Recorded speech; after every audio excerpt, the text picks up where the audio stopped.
It's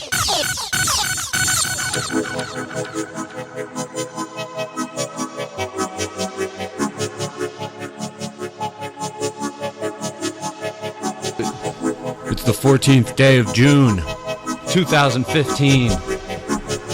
And this is the Radical Agnostic, broadcasting from the heart of the Sonoran Desert in Tucson, Arizona. My apartment. We got a great show today. My name is John. My co-host, as always, is Mark. Hello. We got Bryan Richter over here on mic number 4. Howdy. Our guest today is our first returning guest, if you don't count Bryan. And it's Nick Richardson. Yeah. Nick Richardson, everybody. Hey, Nick, thanks for coming on the show again, man. Yeah, of course, John. Awesome. No one does. What do we do here? You know, from the... Talk about stuff. Oh, yeah. From the... Before Mark and I did the first Lost episode, my plan was to get the comedian Doug Stanhope on this show. Because he lives, 40 minutes away in Bisbee. And... it's a little further than that. But is it? Invisible. Well, yeah, it's like an hour and a half. Okay, hour and a half. And he's one of my favorite comics. If you don't know him, go check him out, Doug Stanhope, unless anything offends you. If that's the case, then don't listen to him, because you. Yeah, eventually he'll get to you. He'll get you. He'll get to you. So that was my big plan, and I'm gonna do it. Like, the guy is really easy to approach, and it's not like you have to go through an agent or something. But I started writing a letter to his manager, who I kind of know from their podcast, and just to get him to listen to the show. And if he liked it, then I was gonna, continue to try to and get Doug on there, and we could just pack this gear up, drive down to Bisbee, and go there and do it at his house. Or I'll probably laugh the whole time, dude, because that guy kills me, man. Like, I'm gonna have to we're gonna have to put like a pee bucket. Yeah, I know. He's amazing, especially if we're drinking. Yeah. Oh, and we will be, because he'll be there. I believe it, man. So we might just want to get a room. Yeah. Or bring a tent. So I was writing a letter, and I know that I want to give him a link to like our best episode to the manager, to get him to see that the show is good. Because honestly, our podcast is better than Stanhope's. Like, it's such a don't fly tell by him the seat of your man. pants. Yeah. But so I was starting to text people. I texted my friend Ryan. I was like, "Hey man, what was the best episode?" Because he's heard most of them, and he was like, "Dude, don't take this as anything but optimism," but he's like, "You should probably wait and just keep refining your skill and do a bunch more shows and then approach someone like Stanhope." So that's the plan. But we're gonna get him on here. It's just one of those things. It seems like a long shot, but it's gonna happen. So that's gonna happen. That would be very cool. Where should we start today, folks? We have a new segment. It's called Beefs. Yeah, there shouldn't be any shortage of these either. Yeah. Mark, I think I'm going to dig this segment. Yeah. So this week, I think you've gotten in a couple of tiffs on the old Facebooker. Have I? Yeah. Is it true that you're on the outs with former guest and friend Katie? Not that I know of. Oh, well, I think she thinks you are. Well, I mean, if she thinks that if she doesn't like me now, then she likes you, man. I just think she was upset about. She said that you guys disagreed about something, and then that you started calling her names. I don't know. I can't imagine. I called her oppressor lady because basically she was, being kind of a not so understanding, not so welcoming kind of type of person. Which, if someone was doing that to her, she'd feel the same way. And on what subject was she oppressing, and in what way? Well, basically, I said that there are people that are more oppressed with their sexual identities than gay or lesbians. And she didn't like that because she's a lesbian, and she doesn't believe that. She believes that she's the most oppressed, I believe. Now, your contention, which I think I ended up disagreeing with as well, was that it was the asexuals who are more oppressed. Right, and they're more oppressed because they're not even recognized.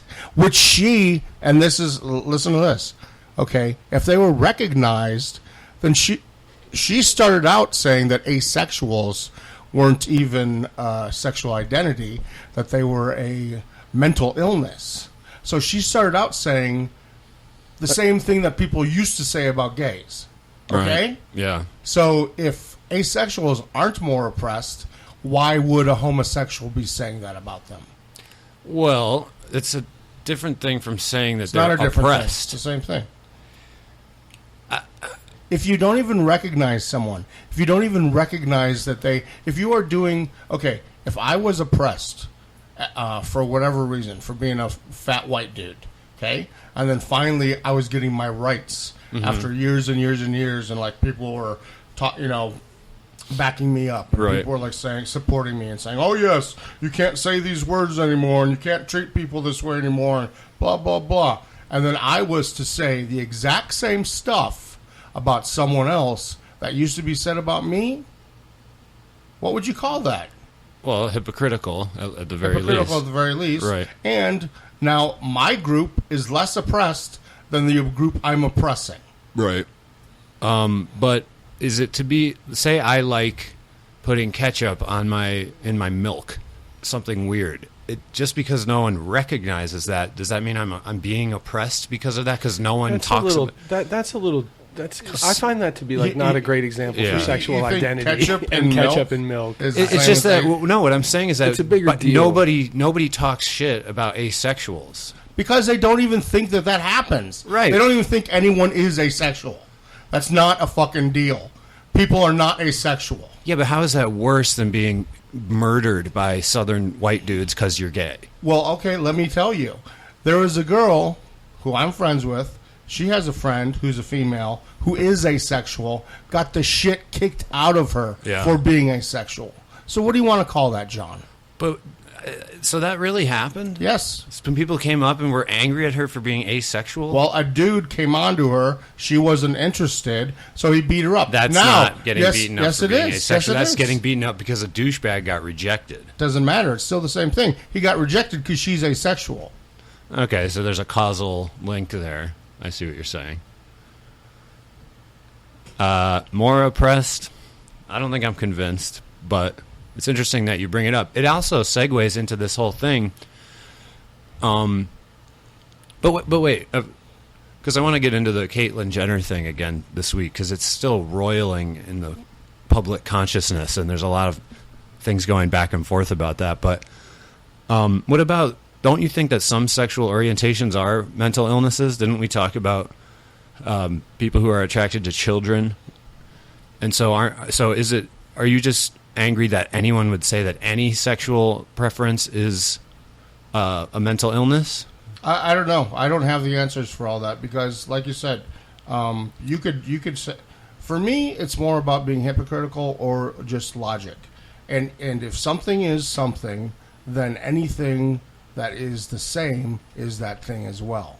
Okay? So this lady who came out as pretending she was black, right, living as a black woman. So we're talking blah, about blah, blah. this Okay? NAACP chapter Right. president who... If I, for whatever reason, don't like my reality and think that I was not born a man and I was born a woman and that I need to have my penis taken off or at least just live as a woman, then either that is a mental illness or it's not. And it's something that I just need to fulfill and change my reality, and it's nobody else's business, and it's only my... Now, well, what's the difference between that and the woman who believes she's black? And she lives as a black person, and she tells everyone she's black, and people accept her as being black, and blah, blah, blah. Well, and she was deceiving people. No, I understand deception may... But then again, okay, so don't compare her to Caitlyn Jenner. Compare her to Billy Tipton, who was a jazz dude who lived as a man his whole entire life. On his death, people found out he was a woman. Yeah. The answer I got as to why those two things aren't comparable, the the race, like identifying as another race. So there was like a Twitter hoax with that guy who said he's a white person, and he goes, I identify as black, and we're in a press group too, so it's not a joke and stuff. But it was a hoax. This Twitter guy has done a bunch of fake things before. I'm not talking about a fake hoax. I know. I'm getting to the heart of it. So this guy, but everyone was saying, yeah, this is fake. This is stupid. I was like, okay, but what if it wasn't? So what if people did start coming out and saying, I identify as being a different race? How would that be different, if at all, from the transgender people who say I identify as the other gender? And the answer I got back was it was scientifically based approach to that question, which is that, and the answer was race has no genetic or scientific validity. It's a cultural construct. So, I mean, there might be different genetic markers right, that I would think that would mean that it's even easier and more accepted to change your race, since race doesn't really even exist, and it's a social construct. So that's even more accepted than you changing your sex. Yeah, well, they were saying that they were trying to find... But race is such a taboo now. And that's the thing that mostly I'm fighting against and trying to wake people up to. Race doesn't exist. It's the human race, and that's it. There's skin color, skin tone. There's other physical variable attributes, but it's not race. Right. There's no there's no white race. There's no black race. Not scientifically speaking. Yeah. No, not at all. On that tree of life, man, we're all the same fucking branch, dude. It's just Homo sapiens. That's us. Like, did you read that article I shared about the chimpanzees, about the genealogical DNA? No, they have actually more diversity than we do. Are 7 times greater with diversity than we are. No one looks at a chimpanzee and goes, "Oh, that's a Caucasian chimpanzee. Oh, that's a black chimpanzee. Oh, that's an Asian chimpanzee." Yeah. They don't do that. Right. But they were saying, these people were saying that, well, first of all, the problem with that is that if you're a white guy who identifies as black, it's sort of like you get to pick up all the benefits of that cultural group without ever experiencing... You ever read Black Like Me? What? Have you ever read the book Black Like Me? No. Without ever experiencing... Guy lived as a black person in the 60s. Changed his skin color. Completely lived as a black person. Ended up getting killed. So you tell me what benefits. If supposedly we live in this racist society and being black is completely oppressed and a terrible thing and everyone's against you, I don't see what benefits a white person is getting and claiming when they pretend they're black. Or they think they're black and that's how they live. Well, if they don't actually change their skin, then no one will mistake them for being black. So, for instance, security guards in stores won't follow them around the way they do with black people. You know what I mean? But if they don't change their skin color, then they go up to anybody else and go, "Oh, I'm black," and people go, "Yeah, okay." Yeah, that's what it would be. You'd roll your eyes. But we don't do that with the transgender thing. They say, "I'm a woman, and I have all the male parts, but I'm a woman. Call me a woman." And we just say, okay, yeah. Right, exactly. But that's what I'm saying is, so people are choosing their battles or choosing what they want to believe or how they want to think about things, but they're not being logical and they're not following through on it. They're being hypocritical mostly. They're picking and choosing. Oh, well, I believe this about that, but no, that's kind of the same. But I don't think that. And, and it's just driving me fucking crazy, especially because this shit's in the fucking news and it's not even newsworthy. Right. Well, it kind of is, because it pulls up all these cultural opinions, and I don't know. I don't know what to think of any of it, man. I don't. So Brian, this NAACP woman, you were saying that someone was accusing her of lying on applications. I've read just little bits and pieces on different places, which is why I was asking about it, because I don't really know much. But I'm like Beef just said, it's not. I don't feel like it's news. So I've really made a conscious effort not to bother with this story. But it seems like it keeps getting bigger, and I figured we were going to end up talking about it. So I wanted to ask you a few questions anyway. I mean, she misled people. I've heard like she lied on applications to get into Howard about her race. It's a traditionally black college, and that she did things like send herself hate mail and the deception about like her adopted brother trying to pass him off as her son, but I don't know enough about it to comment either way, and I just don't know how. I don't really. And Nick's been quiet too, so I wonder if he's on kind of the same page I am. I don't know what to think about it. No, man, I agree with you all the way, because I think what it is these are just like these isolated incidents, and we're turning them into these huge societal issues. How many white people out there are pretending to be black right now? Well, and I mean, how many people millions? Who are, no. So it's not this a like huge deep-rooted issue, right? I mean, there's so many bigger issues. I just feel like this is another fucking smokescreen for something. But I a little bit, I feel sorry for all people who are in a situation like this, because the media scrutiny. Well, no, man, like not being okay with who you fucking are, right? Like I have things I don't like. Hopefully, I can work to change them, you know. But like if you can't wake up and look in the fucking mirror and accept who you are, right? So it's hard for me to accept that society can look at you and say that you don't have problems. Right.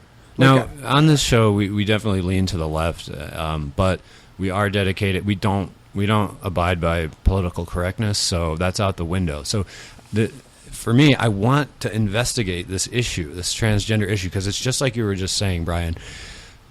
People used to call homosexuals it was a pathology, it was a mental illness, right? And now we say that's ridiculous, because it's just something you're just on that before I forget. Did you get that? I tagged you in an article today on that science site about they're finding maybe chromosomal.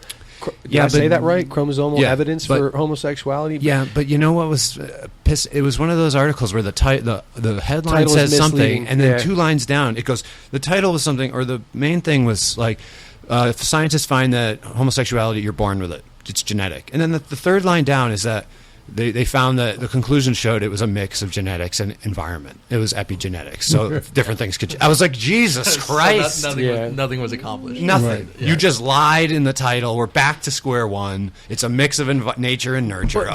But they during the article, the part I was reading, they have some evidence that it may actually be. It's just not... They definitely have correlations between certain genes and homosexuality later, but it's not very reliable. It's not super reliable. Right, and if you read any of the comments, like some of them were pretty insightful. I thought of like, one guy said, is this maybe nature's way of somehow like just steadying population growth and controlling it to add this It could be. People attribute a lot of like intelligence and planning to evolution that really doesn't exist. Yeah, it seems like it would be random. Yeah. But anyway, my point on was what you believe, though. So homosexuality was considered a mental illness. Now we say that's ridiculous. People are just attracted to someone else.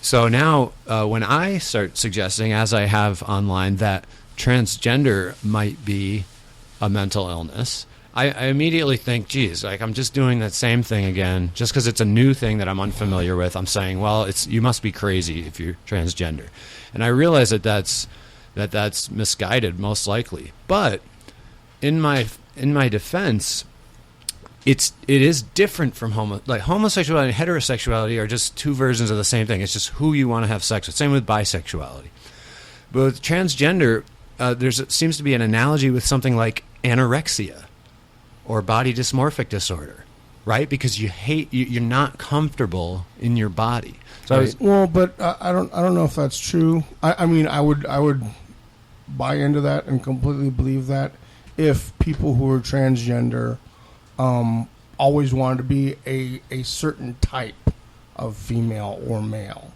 You know what I mean? Like if you were fat anyways, and then you were like, well, I want to be a woman, but I'm going to go on a diet and get skinny and blah, blah, blah. But it does... Instead of just being like a fat woman. Doesn't that seem, from what we've seen, to be the case? Like, Bruce Jenner has become a very fashionable... Well, Bruce Jenner is a special case. Bruce Jenner got an airbrush cover in Vogue or whatever the fuck it was. Yeah. Vanity Fair. Yeah. I mean, Bruce Jenner is not a normal person. Not the normal transgender even. Right. So that's what I mean, yeah. Right. So, I mean, most people that I see that have identified as transgender or even just transvestite aren't like, you know what I mean? You're looking at them and you're but transvestite seems to be a lot different to me because it's just something you want to do. It's all it is something you want to do. Transvestite and transgender is completely different because it's not. You can be heterosexual and wear a dress. A lot of people are. They just they get like a sexual thrill from wearing the underwear. And stuff. Right. Okay, so transgender, but if it's like a body dysmorphia thing, I would think that not only would you like, okay, I need to get rid of this penis, but I don't like this about my body. I don't like this about, you know what I mean? I'm not saying it is body dysmorphic. I'm saying it's analogous too, in the sense that you're not comfortable in your skin. When you look in the mirror, you don't like it. It's never going to be right. And so I was having this conversation with Katie on Facebook, and it was very nice back and forth. A lot of information got shared. And this trans person got into the conversation. This person's name was Eli. And or it could be Ellie, but I think it's Eli. And this person was a little frustrated with me. I think the impression I gave initially, at least to this person, was that I was, saying transgender is a mental illness, and I'm in here to just prove my some kind of prejudice point. Right. But it ended up being kind of okay, the discussion. But here's a quote from Eli. In the sort of the middle of our conversation, where this person just kind of lays it out very straightforwardly. Quote, "John, not sure what you want me to tell you. I'm trans. It's rough. Wouldn't wish it on anyone. Exhausted with trying to convince people that I'm not sick or wrong or ill. I doubt anything I say to you will convince you of anything, but I'm a ton happier now than I was before, and that's enough for me." Right. Now, that's a very poignant statement, and I appreciated that. And I hate to use it as ammo, sort of, for my point. And I'm probably going to end up being wrong about this, that it might be a mental illness or analogous to that. But I'm still working through it. And so through this quote, But okay, let's define things. What is a mental illness? Because that's a good point. Because I can understand where you're coming from, and I'm not arguing against it, saying that I don't possibly think the same thing. But let me give you my distinction. The transracial thing, the transabled thing. I don't know if you looked at that, where the one guy feels like he belongs in a wheelchair, and he was born disabled, and so he's fully body abled, but he's going to live his life in a wheelchair. But again, though, that's one guy. I don't feel like that makes it an entire category of things just because it's one guy. But my point is that a mental illness? It sure seems like it from my point of view, but who am I and what is my point of view? We've already talked about how reality is subjective, right? We've all agreed on that. How reality, our perceptions of reality change. Yeah. We all have different ideas of what reality is. So that's my point is, yes, to us, to someone that's not that, it can appear to be a mental illness. But what is a mental illness? Yeah, like, you're like right. if there's no clear lines for that. If they believe that and they need to live their life that way, and that makes them happier, fucking go for it. Okay, that's a very good point. And here's where we would try to actually distinguish what is a mental illness and what isn't. Because when I was talking to my mom about this last Sunday. She's 30 years practicing PhD psychologist, and she just recently retired. And she was telling me she's had a lot of transsexual patients and stuff. So of course there's a distinction here between transsexual and transgender.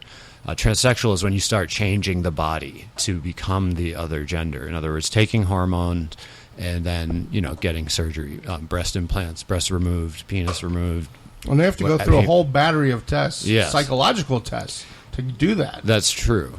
Now, she was telling me that in her experience, once the surgery started happening, once you became a transsexual, the outcomes were not very good. She was saying that a lot of times it wouldn't help the emotional problem and the unhappiness with life that characterizes this. And here's another reason why it might be in the mental illness category, because like homosexuality, there's nothing amiss there, right? That's just, I just want to have sex with so-and-so. Trans is something is amiss. I'm not happy. I mean, there's nothing unhappy about being homosexual except the fact that the world hates you. But if that weren't true, you'd be fine. You would just be a normal person that's homosexual. But a trans person, there's something amiss there. They're not happy. Something has to change.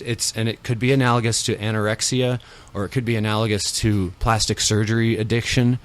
And I guess the way I would distinguish mental illness from not is, would we advise our friends to do it? In other words, if someone wanted to tear their skin off with a knife or something because that they wanted to, because they had something going on in their head, we would probably advise them not to do that, and let's try to find another way to help you with this discomfort, right? So I think that's how we would try to define a mental illness. So would we advise, is this path that you're on going to help? And so my mom was saying that the transsexual surgery wasn't statistically wasn't really helping that much. So I looked it up, found a big... Did she tell you about people where it did? Like they did feel... Because she said generally, resolved? So I think, yes, she did have cases where there was improvement in the person's, mental health. So as we always seem to find, nothing. It isn't. There's no one... So I looked up a really good meta-analysis, so a study of all these studies of trans people, which are notoriously hard to do because they drop out of the studies a lot. They move away. Right. There's privacy issues where they don't. But this was a pretty good study, and it showed that the transsexual surgery, gender reassignment surgery, did have generally positive outcomes for the dysphoria, which is the emotional feeling that I don't belong in this body. But there were a lot of deaths from the surgery itself. There were a lot of deaths from suicides, a much higher rate than the general population afterwards. And there were a higher degree of criminal behavior after the surgery. And mostly, and this is funny, the female to males, so those who are taking testosterone basically, just started committing crimes. It just doesn't say much for men. No, it doesn't. Give them some testosterone, they immediately start fucking up, man. Immediately start robbing liquor stores and shit. But it's a built-in excuse. So I don't want to overstate those findings in that study. The study found that the surgery can be emotionally helpful for the dysphoria, but it can have all these other side and depression and psychiatric admissions to psych wards were much higher. I think the best answer I could come up with for all this is there's just a little from column A and a little from column B. You can't say that every single transgender person has a mental illness, because that's not true, because there's plenty of people, like you said, that so you don't think it constitutes a mental illness to not want to be not in automatically your skin? Not automatically. Okay. If you tell me, hey, I'm thinking about becoming a woman, I don't automatically go oh, you must be fucked up in the head. It doesn't necessarily mean that. But I think for some people there's those deeper issues, and those are the people that, like your mom said, after they have the surgery, it doesn't fix those deeper issues. Right. You know what I mean? So and for why some would people, it? Why would surgery fix an emotional? I mean, again, you can't throw it into either category. Some people, it really is something that helps them, and for some people, they're trying to. And it's the same thing with take plastic surgery, for example. There's a difference between the housewife that gets breast implants. We wouldn't say she's crazy. We wouldn't say she has a mental illness. She'd say, oh, she's probably had a couple of kids and maybe wants to do something for her husband or for herself or for her own self-confidence, versus the person who has their face completely redone to Michael look like Jackson a doll. Yeah, and those people, then you go, well, okay, they're clearly not just doing this for there's something deeper going on there. So I mean, that's a good point. You don't ascribe to some philosophy where you should always just be happy with the body you have. We're not. None of us are like that. We all do things to. Well, yeah, and that's the thing. I mean, everybody you look in the mirror and you're working out. Yeah. Oh, I should work out a little more. Or maybe I should shave. Or maybe I should get a new haircut. Or I'm the only person at this table without tattoos. Right. Back in the day, people thought tattoos were a mental issue. You're drawing permanently on your skin. It's body modification. Yeah, exactly. Piercings were the same way, but now but again, and there are some people out there that do have mental issues and get their whole face done like a tiger and shit. But so again, you got to know the person, man. There's people out there. That poor guy who did have mental illness, who got all those porn websites they paid him they paid the to sponsor. put websites on his face. Yeah. His face, and now like there's a huge crowdfunded thing to get them removed, and they're like 75% gone, and because he's just been getting lasered, Yeah. and these people are helping him, and it's kind of cool that like the internet's coming together. Everyone looked at that and they were like, "Wow, that guy's nuts." I feel bad for that guy. Like maybe we could help him. I'm And sure that's getting one of the awesome things about I'm sure the getting internet. a tattoo lasered off his face is not going to be a pleasant experience. No, especially because you have to go back like 30 Yeah. times, For each and it's one of never those. really going to be gone. You can still even kind of read the letters. Yeah. So anyway, my point was just to sum it up that like I think you that's- have to know the individual person, and unless you really know somebody and you really know what their motives are, and like I don't know any transgender people personally. But like there are people that if they came to me and said that they wanted to be transgender, I'd be like, okay. And then there's other people I'd be like, no, you need to like you've got Well, other things. It's a good point, I'll man. tell you because I work in psych for 20-some years. Yeah. I've met transgender people. Obviously, I met them in the psych business. Right. So I've met like pre-operation, post-operation, during, transgender. Every single one of them had a lot of problems. But they were Yeah, in the but psych they were in ward. the psych They were ward. in the psych ward, How- right. So I've did never they go met to the psych but ward I'm because just- they were trans? I doubt Well, it. there was bet they did something else. I never get to fucking finish the thought on the show. No, go ahead. I had to be on one-to-ones with them because most of them were suicidal, and most of their issues were related to their gender, how long it was taking to get the surgery, things related to the surgeries, things related to that situation. That's where their depression stemmed from. That's where their suicidal ideation stemmed from. And you know, obviously, I don't get to sit in all the doctor's appointments, but I can see. I don't really. Still, after this discussion, I don't think I know enough about this to form even an educated opinion. Yeah. Just from what I've seen, everybody had a lot of issues, and I experienced kind of the same thing as your mother saw, where even people post-operation, they still didn't feel good about themselves. They still had suicidal ideation. They still had a lot of depression, and I can see where you would make that connection. It's not an illogical connection to equate it to body dysmorphic disorder. Yeah. It may be wrong, And it's not illogical. It may be. And my whole point was like, because it's a base acceptance of who you are, and if you can't do it, they're the same. It's kind of the same thing. yeah. I mean, well, no, because I'm saying that like it's an ultimatum, but I could see where reason would take you there. Like if you're rationalizing it, reason could take you to that spot. Right, and I want to be, and I'm totally open to being wrong about this, and I'm edging that way. However, honestly, my approach to it is really an advocacy for these people, because my question is that what if the surgery and the reassignment and the hormones are not helping people? What if they're making things worse? And because it's a PC culture, the whole liberal side has just jumped on and said, never say that. You can never say it's a mental illness. You can never tell these people that they shouldn't do something that they want. And I'm just saying, wait, slow down. What if it's hurting them? Well, again, that goes back to what I said. You're saying that idea is that it's hurting all of them. Yeah. And I'm sorry, but that's not true. Yeah. It hurts some of them, I completely believe. Mhm. But some of them it helps. Yeah, you're right. And that's why you have to, all these checks and balances. Yeah, and you have do to the like look psych at exams, each thing, exactly. right, in individual case. Yeah. Go, yeah, well, this person, they might have a mental illness. And You're this right. person, But this person said, Eli is confirming what you said.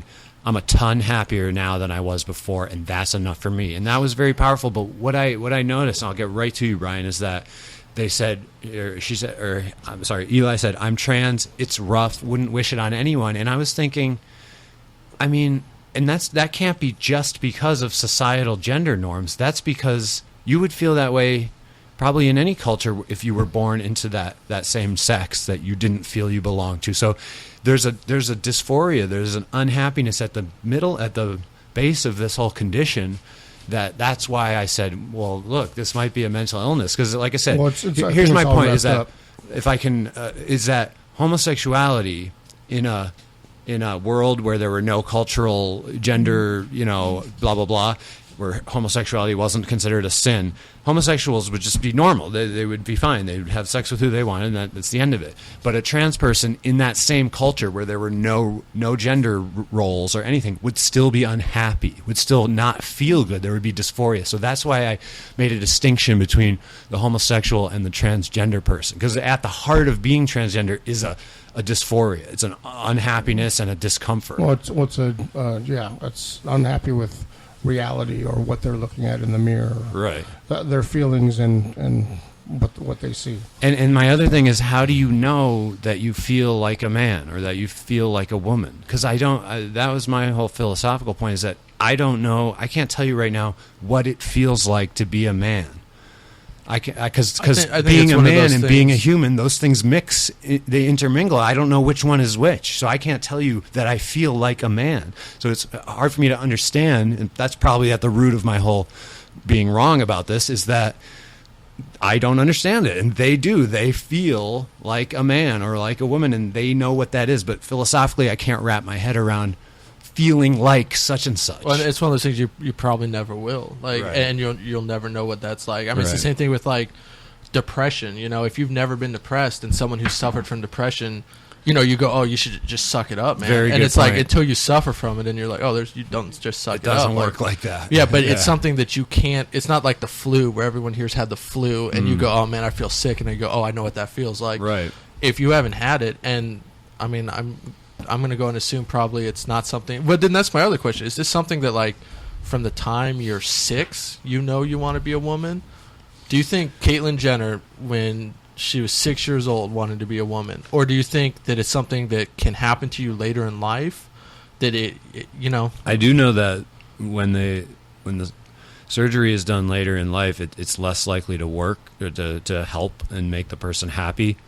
And the other scary thing about this is that I believe that there are children who are being given gender reassignment surgery, small children, because they show signs of identifying as this other gender from early on, and the parents probably benevolently are trying to make them comfortable. But do you know that for sure, though? Like, I have a hard time believing that any doctor in the United States would. It's a good point. I will. All right, we'll just leave that dead because I don't have the evidence for that. But I did hear that it is a thing, that they're giving hormones and stuff to kids. But I'll look it up and find I know out. they do it if you're born as a hermaphrodite. Like, if you're born with both sex organs, Right. they will essentially kind of choose one Pick for one, you right. based on proclivities that you have at a young age, Yeah. and kind of lean you towards. I'm sorry, Brian. Did Towards we that ever way. hit you? What were you going to say about that? I don't remember exactly what Mark said, but I was just going to piggyback off of it. That I don't. Part of the reason I don't have a fully formulated opinion on this is because I know that there are transgender and transsexual people that are happy. Yeah. But I've never met any. Well, I don't have any experience yeah. with that, so I can't. I've never Well- seen that side of it. The only people I've ever come in contact with were really, really sick. I mean, they were sick people before, Yeah. during, and after the whole process, and so I got to see, like, the stereotypical what probably most of people who don't understand it think, like, especially the people who have prejudice against it, like, oh, it's definitely a mental illness, that person's straight, just got a lot of problems, and everybody I met fit that description, but I know everybody doesn't. There was a transgender person on Amy Schumer the other night. I don't know if you guys saw it. No. And beautiful too. Yeah. Is that the black No, girl? she's super fucking pretty though, Yeah. like ridiculously pretty. Born male. Yeah, still has a penis. Was married to a husband. Like, they're very happy. She seemed ridiculously happy. Well, there was I don't know if it was Thailand or where, but one of the Miss Universes recently was like a Thai lady boy. Yeah. Like, Well, all right. I mean, that I think we're going to leave this in a very radical I would just agnostic say place. just one more Yeah, thing to sum it please. up real quick is that. I kind of forgot what I was going to say. Yeah, No, happens. just essentially. Okay, so this is the real, like, that's transgender. That's a real issue. Right. That's something that occurs not necessarily commonly, but it's out there. It's happening all the time. I think we take away from that argument. I mean, that's something we need to be, like, talking about and coming to terms with and working on our tolerance. This stuff about the one white lady who was pretending to be black, the one able-bodied person pretending to be who thought he should be in a wheelchair, like these other little things that are just the slippery slope of transgenderness that takes away from the real I mean, it's the same thing we did, when you used to talk about homosexuality and you go, oh yeah, well, I heard there's a guy who has sex with cars. Right. And you go, well, yeah, okay, one dude has sex with cars. Millions and millions of people have sex with their same gender. Yeah. Like that's something to focus on. This other stuff is just anomalies. Stuff that happens, and we detract from the actual issue, and we bring that argument down. Now we're arguing about this weird stuff that has nothing to do with transgender or people, bestiality or something. Yeah, exactly. But it is kind of a all synchronicity, though, that this fake black lady came out right when this Caitlyn Jenner thing was going on, right? Because it's no, but that's what I'm saying. That's what happens. The people who want to take away from this argument, the people who don't want to admit to transgender people that is a legit fucking path to take in life. They go, want well, to make that analogy. How can I bring this down? Well, let's go find some other make weird an analogy shit going to on. someone who's just a liar. And like I said, that's what they used to do with the homosexual argument, which was like, I don't want to admit that homosexuality is a legitimate thing. So, hey, what about that dude that has sex with animals, or that dude that has sex with kids, or whatever? And then So I thought of something funny when this whole thing about this lady pretending to be black came out.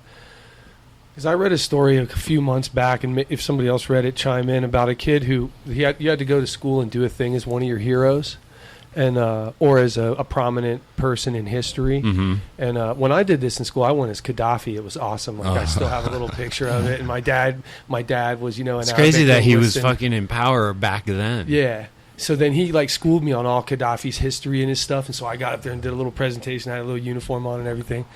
That must have been 30 years ago, right? Oh yeah, Wow. I was like second grade. Oh my god! So my teacher was like 35 years ago. Yeah, my dad came to a lot of PT parent-teacher conferences because he'd tell me stories or do stuff like that, and they'd be like, "Do you think that's appropriate?" And my dad's like, "Yeah, it's totally appropriate." But, there was a kid who went to school as Martin Luther King. Mm-hmm. He was going to do a speech, and he did the blackface thing, and liberals destroyed this kid's mom for it. They destroyed him, and she's like, he's in there paying homage to one of his heroes. Yeah. We didn't think there was anything bad of it. But those same liberals that trashed that kid and his mom, they fucking love this lady.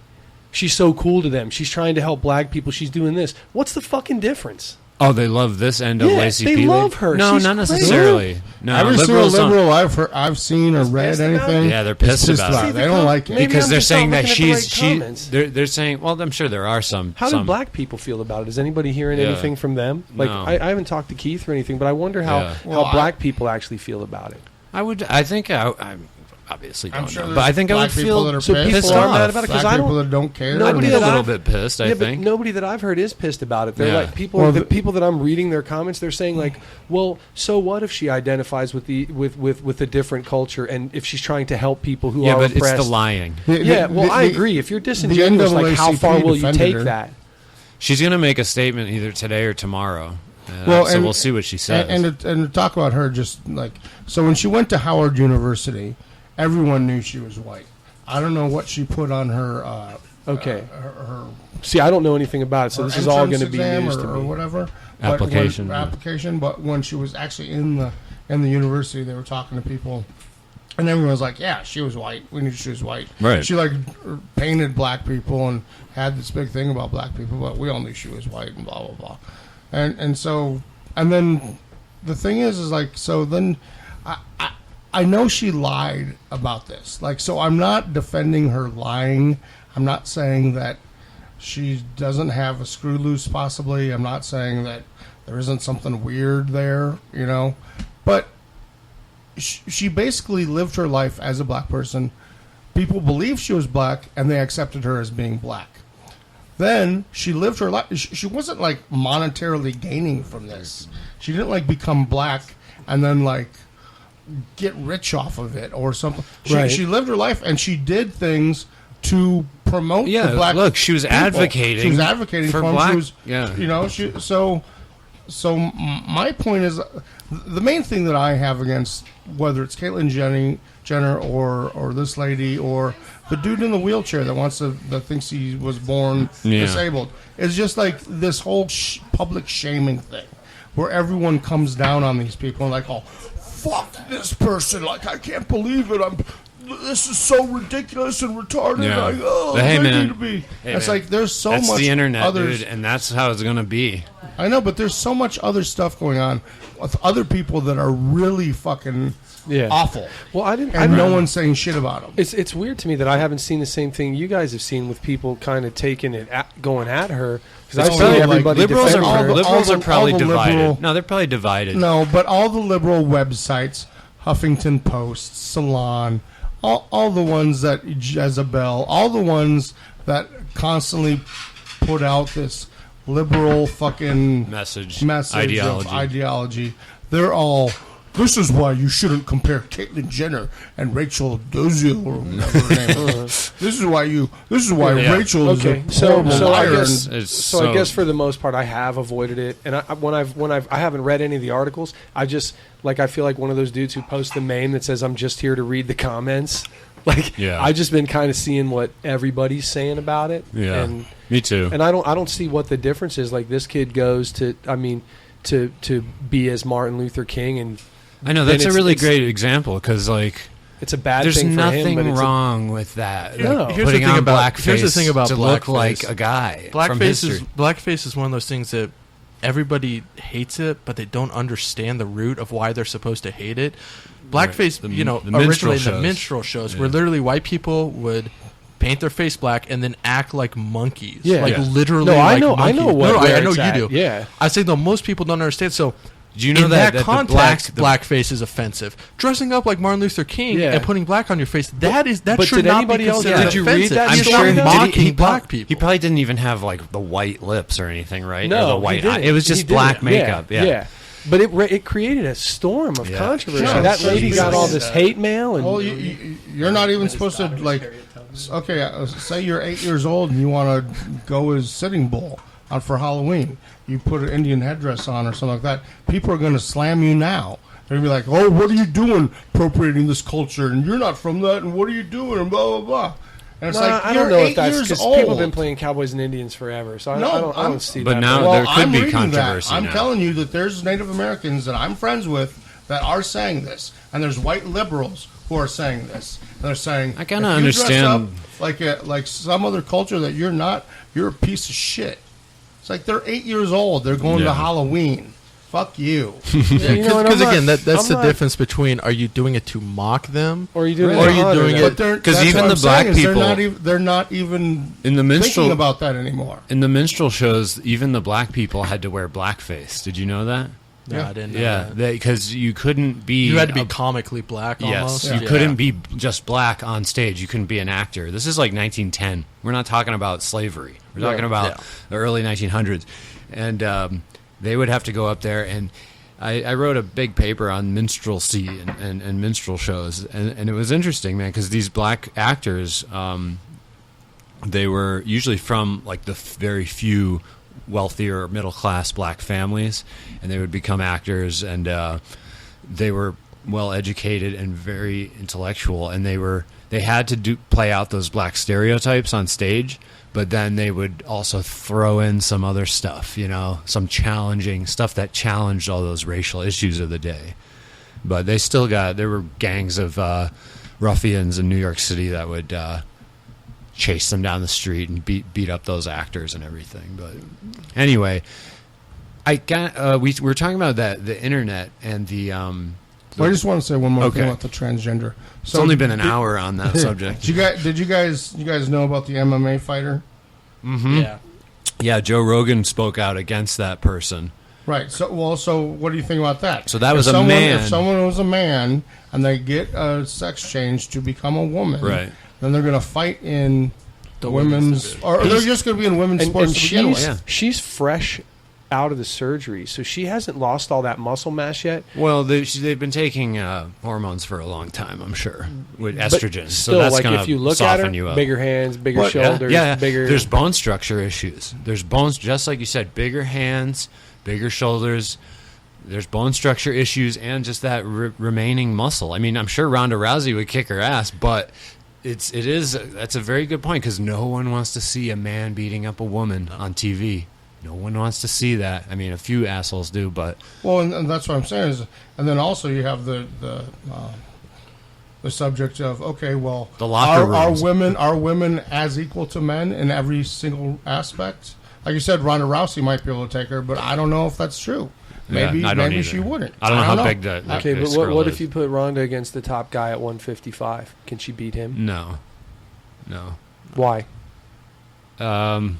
He's just gonna be faster, stronger, and, So- and if he's the top guy, he's a technical expert. Yeah. So she's not gonna beat that guy. I mean, they do this all the time. Like in tennis, yeah. as much as people love to talk about the Billie Jean King match, Serena Williams, they came out a little while ago and said that when she was like in her prime, one of the guys, he was ranked like in the hundreds, and he like challenged her to a match and just blew her out, Yeah. and she was like by far the most dominant female tennis player of the time. Yeah, It's just the way it is. Yeah, She Sorry. still kind of is, man. Like She she is. still wins. Oh, no, She's but- the but- big- but- But she's one of this the. was I like- read an article. She's one of the greatest American athletes Ever. of all time, Ever. and she's No, barely absolutely. recognized. yeah, she's a stud. Dude. She's like in the top 5 American athletes ever. no, she And no is. one, like, And we how all many- know her name, but she's- she's not celebrated the no, way that other ones no, are. and I'm gonna tell you this. Well, she's and very then what happened close to her sister? She's like, very- I hear about her, but I don't hear about She- Venus. well, she's just No, not I Her was as good. sister kind of faded away. She's She just didn't- not that good. Venus has almost caught Steffi Graf, Oh. and there's a big asterisk by Steffi Graf because if you remember back,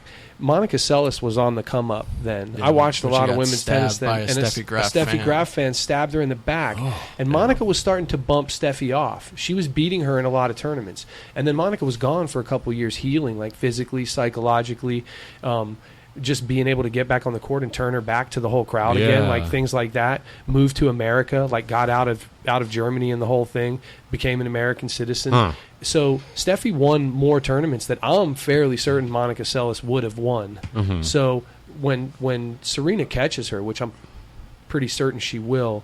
Do you mean she's catches her too like bad. beating her in a match or catching No, her record? No, the her record majors. of 22 slams. Okay. Yeah, major. Because I think Serena's at 20 now. She's at 20 and Steffi She's gonna Graf's at kill 22. that. She's going to break She's got that another record. 5 or 6 years left in her. Yeah, an Easy. amazing. That's why I can't believe none of you guys are watching Women's World Cup, man. Women's athletics. That's different. Soccer blows. No, it's tennis not. is No, cool. no, I like it's- tennis. It's Soccer not. Like, sucks. how can the rest of the world jogging with a love it? ball. That's an American prejudice, and you guys are assholes for having The it. rest I'm of the just world hasn't saying. walked on the moon, Brian. I'm just going to throw that out there.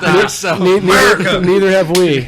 Oh, Neither have we. moon I denier. have vicariously. Fuck oh, that wait, We shit. have a moon denier. I thought you were saying Yeah. me personally. I have. No, neither have I don't know we. if that's a wild night. But what Brian's I'm saying though yes. is, it's U.S. soccer right now is breaking records. I don't know if you guys are knowing this with how many people are watching the games. Oh, Almost yeah. 5 million people watch the game against Sweden. Yeah. It's a big deal for women's athletics in America. Well, you guys think should about be this. supporting this. Okay.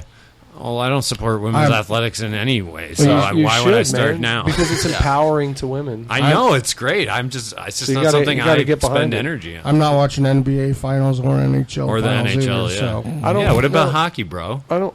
Brah. I'm not Canadian. You guys are actually missing a great NBA Finals if you're not watching. I'm sure. I've watched some of the NBA finals. If the Cavs win this, you have to talk about LeBron in the same sentence as Michael. You have to. Really? If dude, How many rings will he? Or not He'll rings? have How three. many? But he'll have 3, If but he loses, this will be his fourth loss in the finals.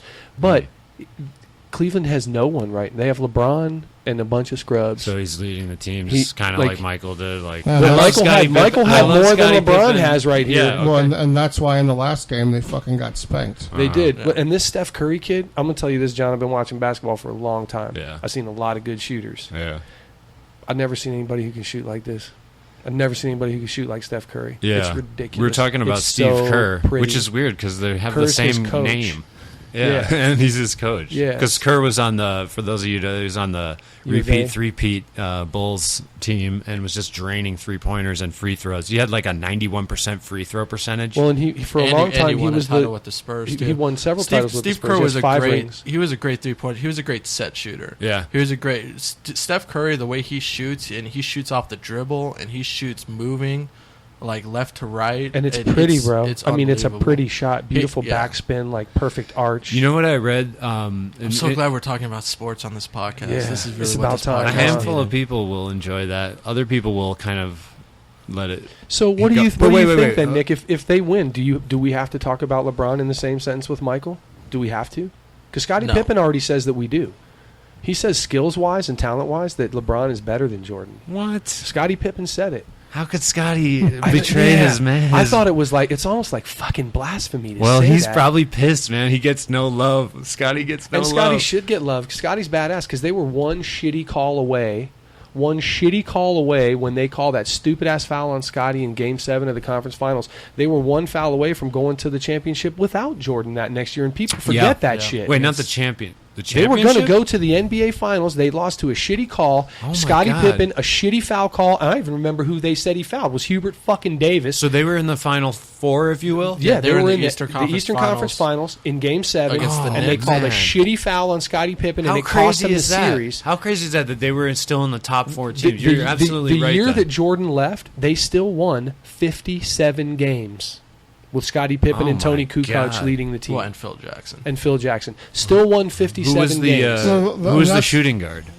Probably still. I think I don't Kerr think- came in then. No, Kurt. Because Michael was the shooting guard, wasn't he? Michael was the 2 guard. Okay, so yeah, he played point. So who moved over? Was it Ron Harper? No, I don't know if Paxson was still on those teams. I All think right. Paxson I can't retired remember. after the 3. I don't. Shut up. Okay, but I did read that. Okay, so the Super Bowl. If we're talking about TV viewing, share, like market share, whatever they call it, you got is it like 140 million people watch that shit? Damn. Bam, big, huge, right? World Cup, 3 100 billion Oh my god, people watch that. that Half makes me the happy. world.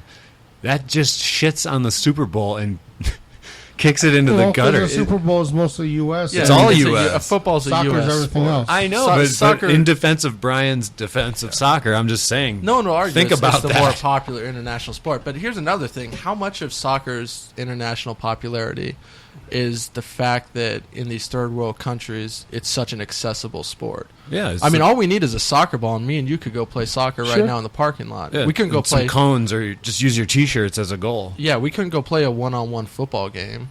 You couldn't even really play a 3-on-3. Like It's you, the you need equivalent- guys, you it's need the- space. It's Yeah. the equivalent of basketball here. We can just pick up Yeah. a ball and go one If on you one. got a court. If you got it, but we have basketball courts everywhere. Yeah, Yeah. You, s- it is. you It's think about the soccer? What This is the racist first guy when I sport was young. every kid in America plays is soccer. No, It's the first sport every it kid isn't. almost, In man. America? Soccer No. carries so many fucking kids. Have you been to that park down by my house? There's a lot. You guys talking There's a shit lot. about soccer? There's It's a- fucking we're not full talking shit. every Your night. statement is wrong. There's a lot of kids play soccer first. Just as many probably play basketball or baseball. Well, no, or football. No, well, not they can't. organized They football, can't play it the same way though. You can't put a fucking 6-year-old kid on a 10-foot net and tell him to go play ball because he can't even get the ball up there. I did. We all did. No one scored. It was just that's how it was like a soccer game. No, Just they- running you know back and what- forth with nothing. You know what? You know what sport a kid can play without a basketball, ball they and lower without the a, net, man. you know what sport a kid can play without a ball and without a court? What? Jiu-jitsu. Oh, Bomb, boom. why did we forget that? Well, I just read something about it being like one of the fastest growing sports in the world. No, it is for that exact reason. Yeah. It's just, I mean, Well, and it's year round. yeah. It's Yeah. year round. It's practical. And And Brazilian, I'm going to tell you, it makes you better at every other thing Well, you do. so much- I think Soccer the don't biggest, do that. I think So the much- biggest thing with jiu-jitsu is parents are recognizing that. I mean, I look at like the kids class. It's at amazing. Dave's, I mean, there's always so many new kids. Shout out there, to new Gabby. faces. Yeah. Like parent. I mean, my dad got me into it when I was 13, and he tried to get me into it before then. But that was back in like the dark days of jiu-jitsu, and like Yeah. there were barely adult classes, much less Yeah, kids classes. right. So 13 was when I was finally like big enough to roll with the adults. and that's why. And you were saying the other day, you actually your body was changing while you were learning jujitsu, and that's why it's fucking like ingrained in your DNA now. It's muscle Yeah, memory. It's muscle memory. So now imagine a kid who starts when he's like 6 and never stops. Chrome Gracie. And that's the thing. Like we're finally starting to Levi. get the- that first no, the- generation of kids who started when they were 6. because the embarrassing thing is like I'm a brown belt. Like I'm almost a what you would call a master of Brazilian jiu-jitsu. I'm a couple years away, and same with Nick and Brian. And when I watch the kids, the high-level kids, I'm talking 8, 9 years old. They are performing. They are executing moves better than I can. Well, here's the other thing. And it's just like it's Yeah, weird. no, I man. know, Here's dude. the other thing. Jiu-jitsu is Look up Harriet Slim. perfect. Jiu-jitsu is perfect for young kids Yeah. because they're super flexible. Yeah, they're not going to get injured. They don't get injured. Yeah. I mean, you look at someone like Gabby. I mean, that's why she's so good. She's It's because- rolling with 200-pound men. Yeah. And she's a 90-pound And she will 13-year-old. armbar you if you fucking take her for granted. Yes. You will get Or armbarred. choked. But she's got that Gumby thing going on because at that age, like, you're not. Don't get injured. So that's why kids excel at jiu-jitsu. Like, Yeah. kids do so good at jiu-jitsu. And So I they wonder pick if it they'll up- be more prone to injury when they're adults or less, because their body will Well, your adapt. body think it conforms to remains the to be stresses seen. you put on it. Yeah, like I you're think talking you about don't- that you don't monkey see- girl. That yeah, that and you don't climbs see thing. Levi ever hurt. You don't see. Man, he's starting to. Levi's had a couple leg problems, but he's got a fight I think next weekend. Next Saturday. So Levi's going to Against- go out and destroy again, Josh. representing De Brazil at in MMA. It's the He's climbing the blue. I ladder. think it's called the Blue Water Casino in Parker, Arizona. And, so if you can make it, go watch Levi kick this guy's ass. 'Cause Who's that's been how it's going talking down. shit to The him? guy's been talking shit. He's going to get served.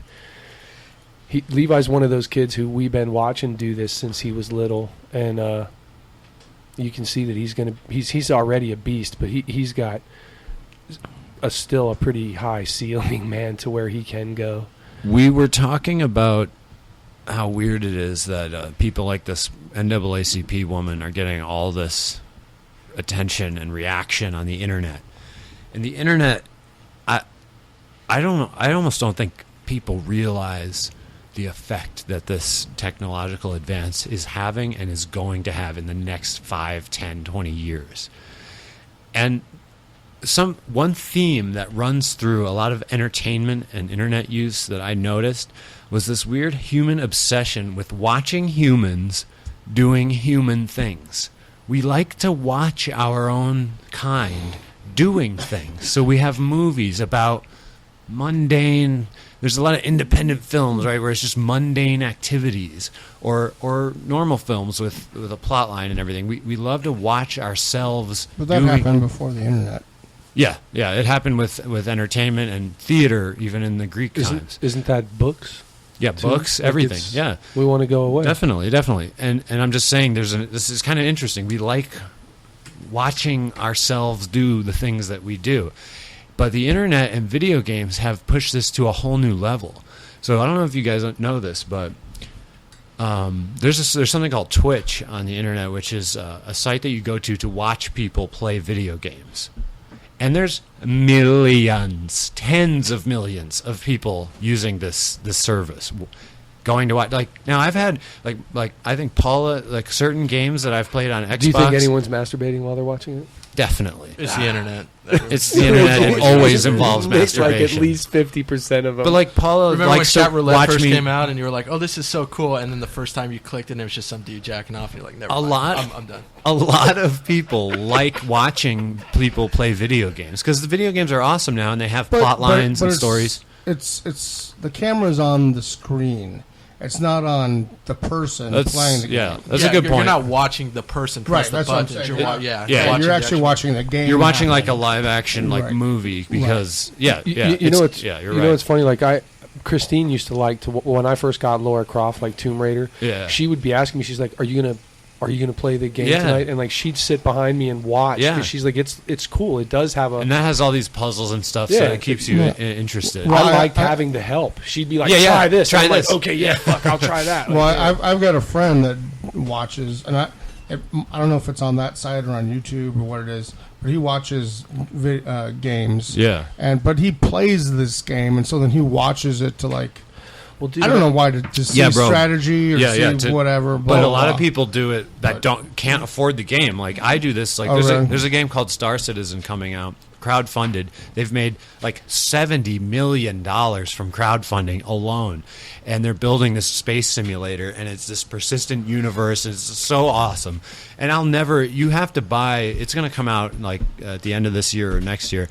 And you're going to have to buy like a $3,500 machine to play this game. Yeah. But and not to mention that it's compatible with Oculus Rift, and then you're going to want a joystick and shit. And people are building these chairs that are basically cockpits, and they're drilling in the joystick and the VR goggles and everything. And it's a first-person shooter. You can get out of your ship and run around with guns, and then you can get in your ship and there's millions of ships, and you buy them with real money. And then you go out and do this shit. So that's what they do, man. So rich kids will now kick your ass in video games too, not just life. Oh, yeah. That's fucked up, man. And people have spent millions buying these ships. You go onto YouTube and you look at the videos they make, and they show you the ships that they bought. And there's like a... But like you have to buy them with real money? Yeah, you can buy them. Buy them with real money. Once it comes out, you can buy the game for like whatever $60, and then all the equipment that you need. Right, but and like, then in the game you can earn credits. Right, you can earn currency in the game by playing it, and then you can slowly work your way up and buy a nicer ship or buy new guns or something. But then you can also circumvent that and just spend money and right. And people but have that's spent. the same with World of Warcraft Yes. and Grand Theft Auto, and so there's economies in these games that are real economies because they're influenced by dollars and euros and pounds. There's and yen. economies in the outside world that are real because of these games. Yes, that's what I'm saying. There's people in China that just played that game all the time for their job. And and then their company they work for sells the stuff that they get and to people in America. Yeah. So these virtual worlds, man, they're going to be more and more immersive, and they're going to be more important. And in 5 or 10 years, you're going to start seeing news stories on CNN about something that happened in a video game. They're going to say, look, all these guys got together, they signed on at 3 a.m. in Russia because Americans are sleeping, and they went and they attacked this base, and they blew up $1 million worth of ships. And now people are going for. There's a game called EVE Online, and it's a massive space simulator with ships and stuff. People went and cut the power at someone's house, the guy's house who was like the commander of the enemy group. Someone went and cut his power so he couldn't get online to play the game during the battle. And so there's been like crimes committed, acts of sabotage, and this is going to get more and more and more. I'm telling you right now, it sounds silly or fringe right now, but it's actually much bigger than we know, and it's growing, and it's going to get more intense. Virtual worlds, you'll see news stories in 5 years. You'll see it on CNN, something that happened in a video game. Well, they were already developing stuff when I was playing Desert Combat, and I was like in the Cyber Athlete League, and we played like 2 matches a week against other teams.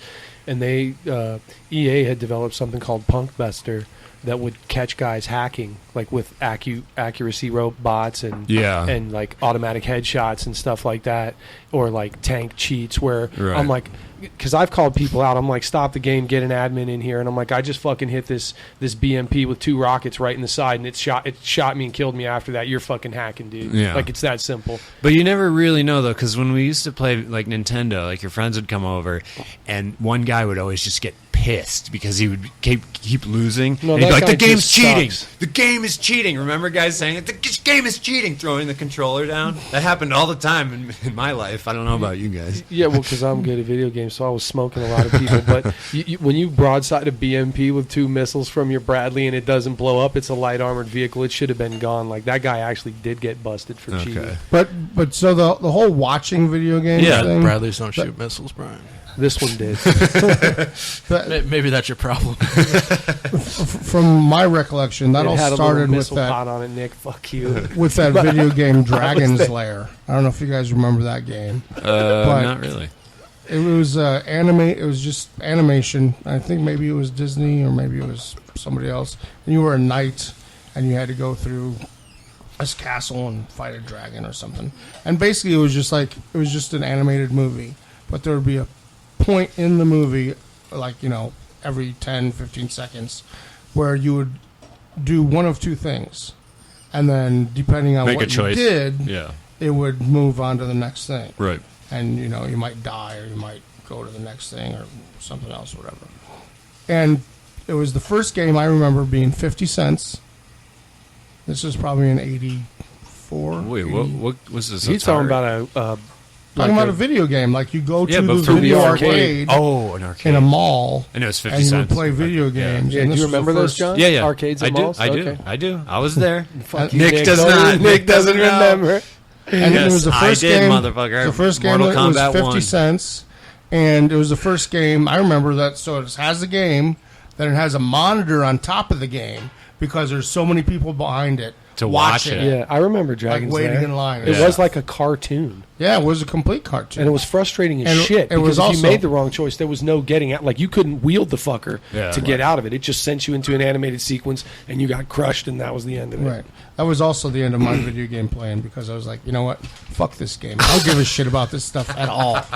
And I stopped playing games. I was like, and so now, like I play Super Nintendo once in a while, but all this other stuff now, I'm like, No, I can't. Yeah, man. but it's awesome. my friend was But trying to it's- get me to play Halo, and I was like, It's heroin in my veins. If you're not used to that, using that joystick, I just and kept driving off the this two mountain joystick. with Yeah, whatever, you If know. you're not used to Wow. controlling that, it's too frustrating. And like Paula, when she gets on there, the gun just points at the ground and she spins in circles, firing. See,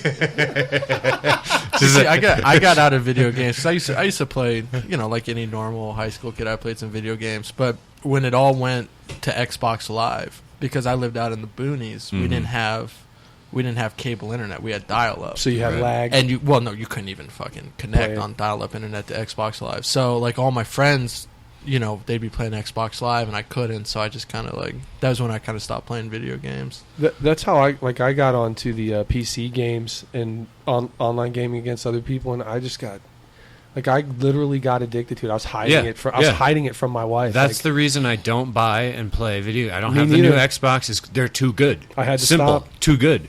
They're too good. I can't live my life playing those games. No, my friends were in a headset, man. I was talking to people online more than I was talking to my friends here. I'm like, he's hiding at the bottom base. Now, I need an Apache in here. okay. Like, that was my life, dude. So who has heard of Periscope?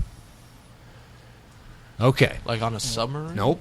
Periscope is an app on your phone, and what it does now is record broadcast live video. So there's I guess I don't know too much about it. There's a site I guess you would go to that has all the different people who are using Periscope at that moment. In other words, people who have their cell phones up and are recording live video. So comedians and people that know about this technology, they're already using this all the time, and wherever they go, they're just recording, and it's extremely annoying and it's sounding to me. I haven't seen anyone do it, but I've heard a lot about it. And so this is going to change news. This is going to change the way news happens. So next time there's a Ferguson, right, and there's riots in the street or Baltimore, you're going to go onto Periscope and you're going to look up people in Baltimore. You're going to click on Baltimore, and it'll show you all the people in Baltimore who are periscoping right now. And you'll click on the street where the riot is happening, and you'll see, and this isn't in the future. You can do this now. You'll see the people who are there recording it live.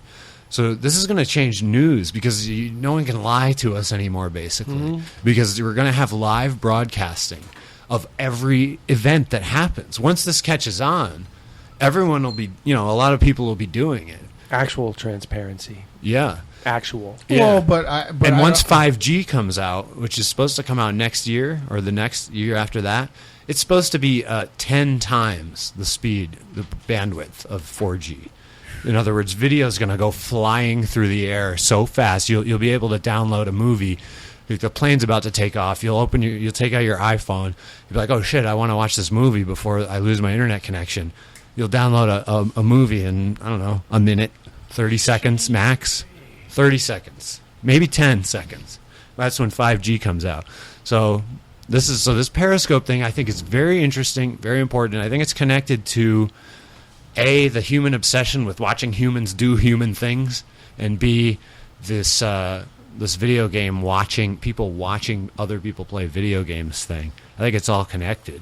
Reality porn just got a huge boost too. I was gonna say, that's the direction it's going. That's the Porn. That's the direction everything goes in. I saw Nick get a little I happy didn't even right think away. about that, but that's a great idea. That's the first thing I thought of. I'm like, reality porn just took a big step up, dude. But the idea that no one can lie to you anymore, no. No. Well, and how do you think they're going to you're handle right. There's stuff like that? always At, hackers and you Lying, can, you know. yeah. so how do you think they'll handle stuff like that at like pay-per-view events, like UFCs and sporting events that are pay-per-views, boxing events? Great question. Because if I can just, if we can, Or a comedy show. I mean, if you're just recording the guy doing his set, Yeah. it's like, oh man, taking money from him. Yep. Well, already, I mean, that's it's kind of like that, anyways. Even though, Yeah, people already do that. Except then you just wait and they just upload They wait. it afterwards. Yeah. well, what I was going to say is, but it's like that now because you can watch an MMA thing and not go to Vegas, or like in the theater now they have. They had it at all the main theaters. Yeah. They show UFC on the Saturday Live? night. Yeah. You Yeah. can On the pay- screen? You Yep. can pay a movie price, $12, $10, whatever you normally pay to go see a Really? movie, and you can go watch. Yeah, Oh, that's a great idea. and did you hear what happened last night? Yeah, I heard Cain Velasquez got choked out with a guillotine And by beat up. Fabricio Verdum. Verdum is the real great deal. jiu-jitsu fighter. He's the real deal, dude. Cain was Superman. And he looked beat up afterwards. So what happened? He stuck his head out in a takedown or what? Head outside on the takedown and got guillotined. And I heard there were several other jiu-jitsu submissions that night as well on the undercard or the other fights. But it doesn't work in a real fight, John. Yeah, no, jiu-jitsu doesn't work in a real fight. It doesn't work on the street either. No, never.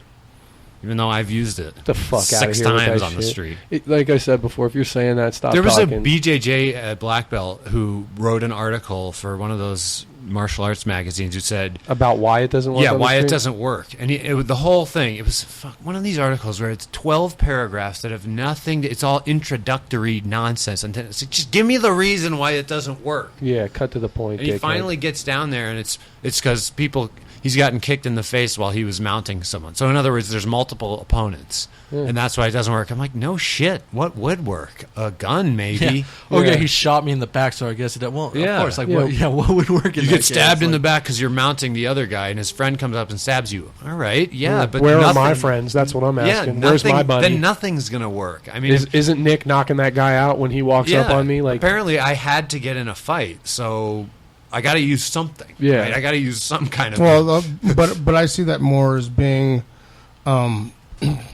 trying to warn people away from street fighting. street fighting in general, and say, you know what, when you're in a street fight, it's not the same as you being in a fucking match at your dojo. No, that's why I try to stay out of And street fights. Yeah, and that's very true. But yeah, that's a good point. Yeah. It's good to stay out of street fights, but I think Because like there was a guy that wrote a bunch of gun safety stuff and just concealed carry, courses and whatever. And the one main thing that I really remember from him was he had a silver dollar that he then wrapped a $10 bill around the silver dollar. And if anybody ever actually like came up to him and was being like hostile, like begging or like trying to get something from him, and he would carry a gun, but instead of him fucking doing anything else, he'd just throw him that. Be like, here you go. if someone mugged him and robbed Yeah, him, if someone was trying to mug him or even just come up hostilely like, hey man, give me some money. Hey, why did he wrap a thing in a bill? Why didn't he just give him the bill? So they didn't get close to him. Oh, he threw it Hey, to them, and yeah. that would He take wrapped it in that to give it weight. So yeah, that he to could give throw it, to and him. so then they would walk away Yeah.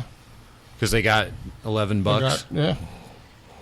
That's interesting. It's a good idea, especially if you're with your significant other, and because you don't. That's a very tricky situation, isn't it? Like if I'm by myself and there's one guy, and he doesn't have a gun, and he puffs up on me or something, or even if he does have a gun and I'm close, if I have to, I'll engage in some kind of a struggle with that guy and try to choke him out. But if you're with your significant other, these situations become totally different, man. And you don't want to let your anger get you into a fight that you didn't need to get into. Because once you're busy with that guy, your significant other is standing there, vulnerable. So you talking about more than one guy? Yeah, more than one guy. Because Yeah. I gotta tell you this: if I'm with her, my level of force is going to escalate a lot more quickly than it would. You're not going to get hands put on you. You're going to get fucking 40 calibers in the chest if I think you're a threat to her and me, and there's more than one of you. Well, if you're a bad guy, you don't want to put me in that position where my wife's in danger because I'll be fucking savage. Yeah, but the truth is, you'll escalate your threat of violence quickly, but you're not going to go straight to shooting someone. No, but it's gonna go on the table immediately if there's more than one of you, and I think my wife might be in danger. If I think we're specifically talking about my wife. Yeah, and So- I'm talking and- about and- Paula. yeah, and your you know- So my point about the guy doing that, and he's, like I said, he's a gun safety concealed carry instructor, blah blah blah. His point is avoid conflict much as possible. But it's do like anything you can in your power to not get in a fight. And that's a good idea. But if everyone started doing that, wouldn't more people start mugging? Because as soon as you demanded money, you're going to get thrown $11. Well, I think one of the big problems in our society is that you're essentially not allowed to fight anymore. And I think it's given a lot of people license to act like assholes and not get called on their shit. You know, I see people doing stuff, you know, not even, yeah, well, like not even directed towards me, but I just see people pulling stuff all the time at bars, and I'm like, man, you need to get punched. Like that would be the best thing in life for you, because you're acting like you know, they're not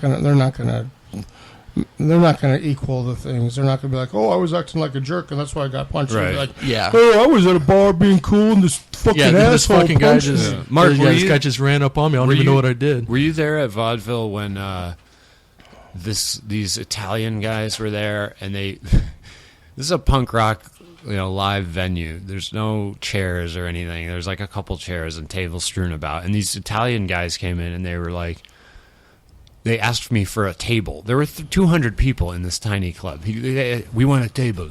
I'm like, there's no table. I mean, go sit on a chair if you can find one. I'm not going to walk you. Do you see what's going on here? There's no waiters here. There's no waiters. There's a man in a T-shirt. That's me. I'm the bouncer. You're the maitre d'. Yeah. So then they order a Bud Light in a plastic cup and drink half of it and demand their money back. I don't enjoy my beer. I would like my money back. And I'm like, okay. It would be easy to give the $2.50 back, right? But to me, I'm like, no, we got to nip this in the bud. These guys they're not understanding where they are, what's going on. There's a level of entitlement here. Yeah, there has to be a reality check. I said, no, it has to happen. Yeah, I'm like, no, dude, we're not giving you your money back for the half of a beer that is left. I'm like, you fucking ordered it. You knew what a Bud Light was, dipshit. Yeah. It's not like it was a fucking meal that was a mystery to you that you never had. Yeah. So I go outside to the front patio, and they walk out with the beer, and I say, you can't take those out, of course, and they just shrug their shoulders and walk anyway. So I walked out, and it was a beautiful thing because I swept my hand from downward to upward, and I hit the bottom of the cup of beer, and it flipped out of his hand and into the outside garbage can. Oh. It was beautiful. This is almost like anger management with John Berger. Yeah. This is good. And so the two Italian guys then they get in my face. They come right up to me and start basically grabbing my shirt. And it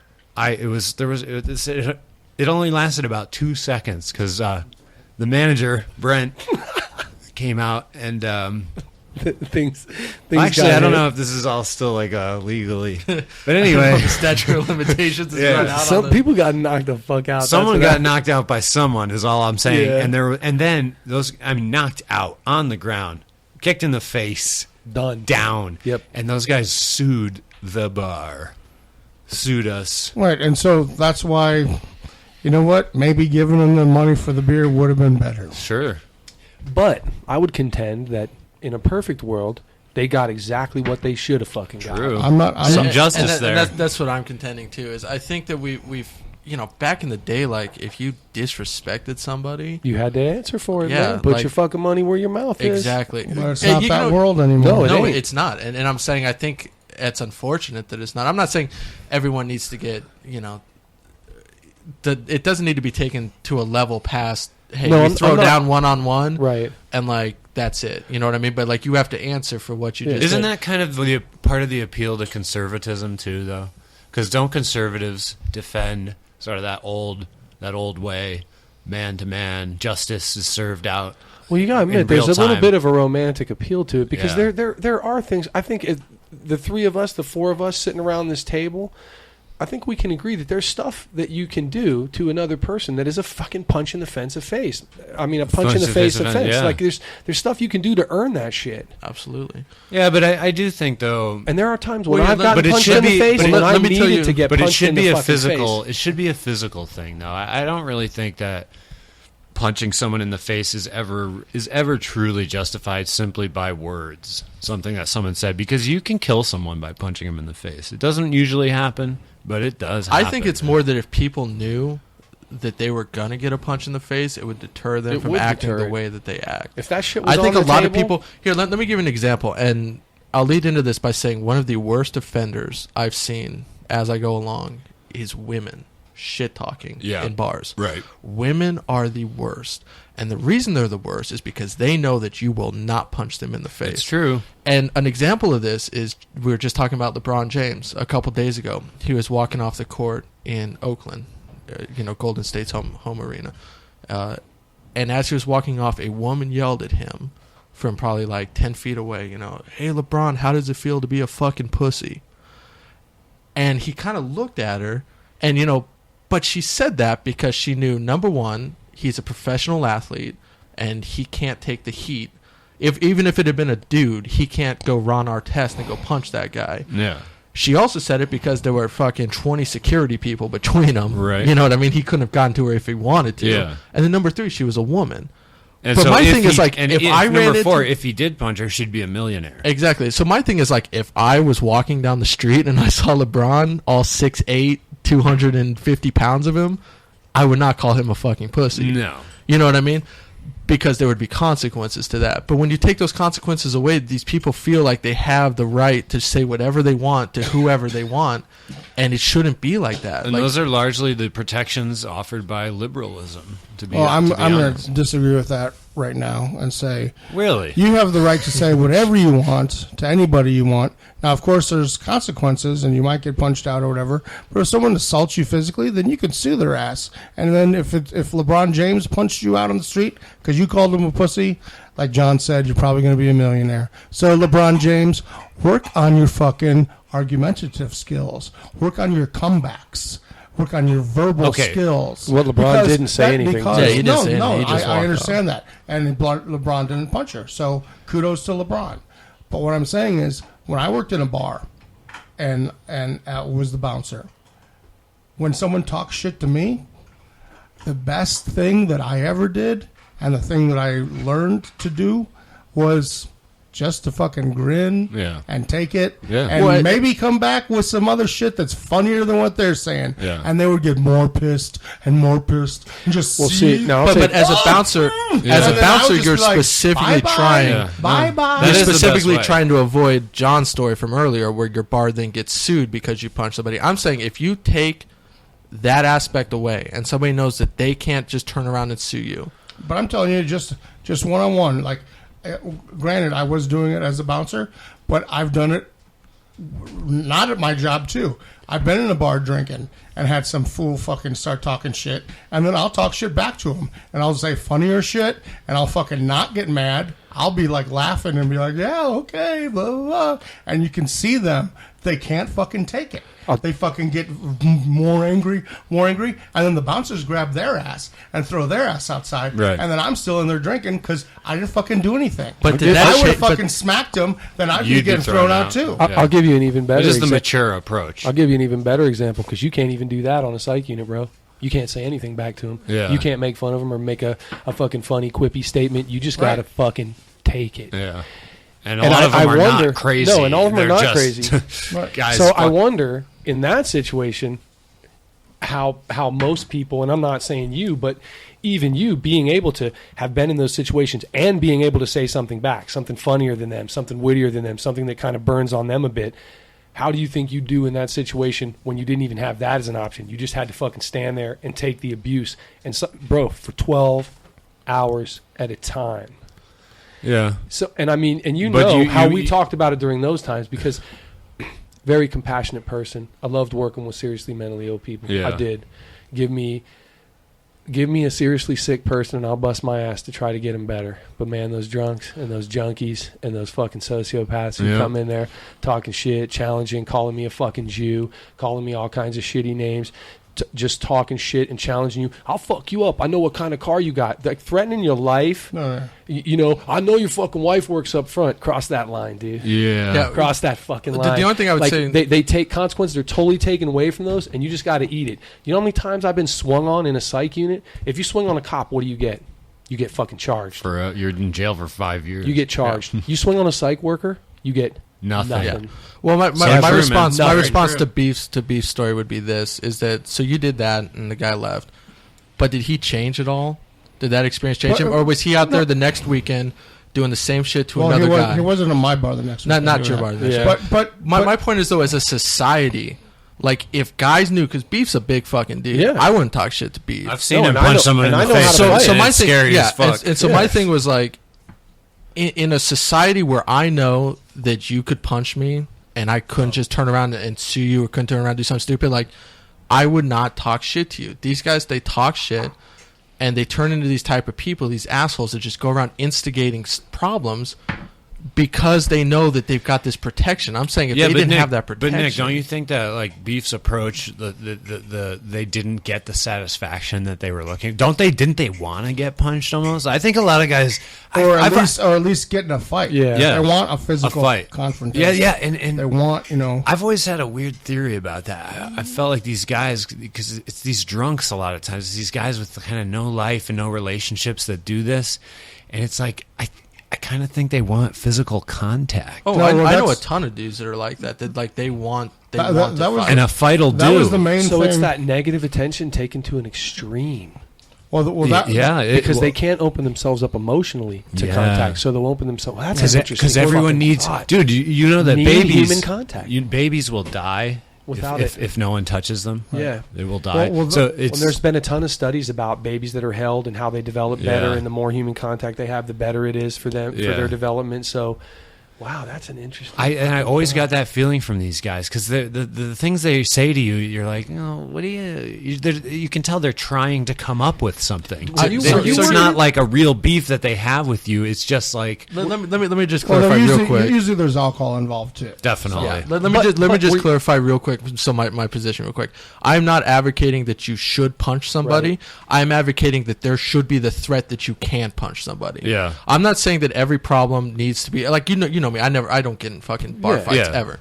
And the reason for that is because I'm just like, I agree with Beef. Like, there's better ways to handle it. But I'm saying if there was that threat there's someone looked at me and they thought, oh, that guy could punch me and there's nothing I could do. I couldn't turn around and sue him, or I couldn't send him to jail. If there was that threat that you could fucking handle your shit like a man, that if someone instigates it and you could handle it, all of that stuff would go down. It would all go down. We're creating more of it by protecting the instigators. It would be more polite. People would be more polite. When gentlemen could just, like, if you were rude, they would. Just square off and go. People might be more polite. Because let's get down to brass tacks, though, because neither of you guys, would you guys advocate taking away the laws against assault? No. Because I would advocate changing but I might change them. Yeah. You would? Like, if there's two guys in agreement to fucking throw down, if you decide to step outside and then you get your ass kicked, you can't fucking sue now. If you, like, have a witness there and you say... You guys ready to go? Yeah. Can we agree on this? Then then that's a good point. I think but what Mark is saying, Mark more and more is coming out as a pure libertarian, because the pure libertarians, their ideological base is against the initiation of the use of force. So this is what the government does, according to libertarians. They use force to do things against the people. Taxes, police, jail, all this stuff. Legislation. That's the initiation of the use of force. And to them, that's apparently always morally wrong. And by the way, libertarians... Well, you're, like Nick was saying, that he feels that if that was a threat, people wouldn't do it. I don't think that's the case. Just like I don't think capital punishment stops murder, because no one goes, I'm going to fucking kill this guy. Oh, wait, I could get convicted and go to and be killed. No, I'm not going to do it. People don't do that. You're drinking at the bar. You don't like the way somebody looks, or they stepped on your fucking foot, or whatever, blah, blah. You're not going to be like, oh, I'm not going to talk shit because he might punch me in the face. Because capital punishment is never used for crimes of passion. Capital punishment for murder in the first degree, you have to prove premeditation. Crimes of passion are specifically excluded from murder in the first degree. What I'm saying, though, is that shit's down the road. You still got to get caught. It's not a consequence that's right in your face. Because I think we could all agree, if we're going to say we're doing something, we might get caught and we're going to get fucking 10 lashes for, say, because we're not talking about getting killed. We're talking about getting punched. Well, this is where I don't think anyone thinks about whatever consequences. No, but I'm going to tell you why that is, because they're not right there in your fucking face. There's not, like, if you step on that guy, if I'm going to step on your foot and you're standing right there, like, if you step on my foot, Brian, I'm going to punch you in the face. I know it's coming right fucking now. I know you don't have to catch me doing it. You're going to do it to me right now. You're saying the deterrent doesn't work? You still think you might be able to get away with it. It doesn't You're like, fucking occur I'll to you. appeal the conviction. Yeah. Or you might get a good lawyer, or you might get a technicality, Or or you you might might just not never get get caught at caught. all. Yeah, I don't. But if the consequence is right there, like if I say this, I'm going to... Because I knew times when I could see my dad's face, and I'm like, if you keep talking, you're going to get fucking cracked. And you know what I did? I shut up. Yeah. Well, I mean, I'm not a pacifist. I'm not saying that there's never a time to fucking be aggressive or, you know, have conflict or whatever. But I just think, and that's the thing with, like, even ideas and, like, racism or whatever. I don't think anyone changes because you fucking punched him. Or, you know, like, No, it's some just- it's the Nazi instinct. skinhead, Right. like, if they're saying Jew this and, you know, whatever, like, you going up to him and go, fuck you, I hate you, punching him in the face, isn't going to make them think twice about their ideals. Right. No, I and their agree. beliefs. I agree with you. That's not going to change. But It will change I their think- behavior. I think what Nick's saying is it's going to change your behavior now. It's going to change how cordial we are to each other It's a at this deterrent. moment. When we're Because interacting. let's put it this way. So let's say me and John, let's say John was still working at Vaudeville, and I'm at Vaudeville, and me and him walk by each other and we bump into each other.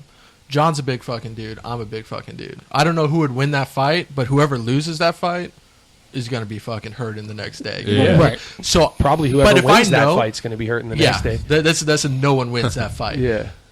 But if I knew that he wasn't really going to punch me, if I see his vaudeville shirt and I go, you know what, man, he doesn't want to hit me, I'm like, get in his face, talk. If I know, though, on the flip side, if I know that John's a badass who just will fucking hit you for stepping two, now all of a sudden I got to rethink my behavior because I go, do I really want to fight this guy? Like, no. Well, and you know how I know So that that's the works? difference I'm lost. No, though. that's So- the difference between two guys in a bar who just fucking bump into each other. Oh man, my bad, and And they an go on their employee, separate way, yeah. as opposed to fuck you, I'll who you even- fucking-" I'll even you know what I clear mean? that up. Where they instigate that fight and Yeah. they want to instigate because they don't think Oh, they're going to get hit. right. I contend that for every guy who wants to get in a fight, and I agree that those people exist. I know those people Yeah, who oh, want to yeah. fight. I'm saying that so many people who just talk shit in bars, they're just instigating because they don't think you're going to do anything. They don't think they're going to get hit. Well, they and- don't think that you have it in you to fight them. So what are they getting out of it then? Well, I'll make his point even better. We were at Vaudeville one time, and Tony Rascone was with us. Yeah. And these guys were talking a lot of shit to him and giving him trouble. And then I went somewhere with him and showed up, and he's like, "These are the dudes right there." And I had the fucking Dave Brazil shirt on. And I'm like, "What? You guys are fucking about to get in it?" And right away, those dudes are like, "Hey, chill out, Hoist Gracie. We don't want to fight with you guys." Yeah. Just the jiu-jitsu shirt alone Yeah. chilled them the fuck out. They didn't, because the threat was there. They're like, "Oh wait, this dude can probably fight." Oh, that's true. 'Cause they That's wanna- why I wear those Yeah. shirts out all the exactly. time. That's why we wanna punk agreed you. to wear They 'em want out. you to Yeah. walk away. They want to get in your face and be like, "What do you want to do about it?" And they want you to go like, "All right, man, whatever," and I walk just can't away. imagine being like that Because- because it's so risky. Because It a is. lot of men will fucking. Well, they're let- stupid let- people. let me ask you guys Only this. stupid people would get gratification from that. Let me ask Yeah. you But guys. that's what they get off on. They get off on that idea of punking you. That idea of like, Well, I punked a dude bigger than me and he walked away. He didn't even do anything. But if he knew that you were going to hit him, he would not fucking do that. Let me ask you guys this on a personal level. Do you think, because I think that the more I've learned about fighting and the better I've gotten at it through Brazilian Jiu-Jitsu, the fucking less I've wanted to do it. The bigger lengths I've gone to avoid We them. get all Yeah. that physical gratification out on the mat. We don't need. We're Well, sore when we plus go we out. know, we know where it can go. You learn the concept of the bigger fish, man. Like, so many of these guys, they've never been in a fight, or Yeah. they've been in a couple, but they've won them all, and they think they're the top of the food chain. Yep. Well, all three of us, we know where the We top of the food know. chain is, and it's a lot higher than us. We know how long it takes. And, Yeah, and then and you you're don't- there's still 10 guys, 10 steps, 10 levels above you. Yeah, I got a cool anger management story that kind of plays off this. All right, for throw it today. in right now. We're Okay, we're so almost we're at done. we're at Vaudeville again, and Okay.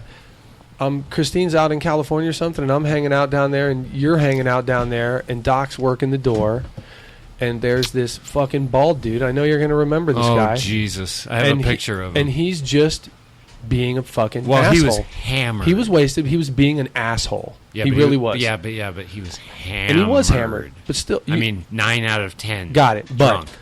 he's still being an asshole. Yeah. And I'm contending that most times when you're being an asshole when you're drunk, you're a fucking asshole, period. True.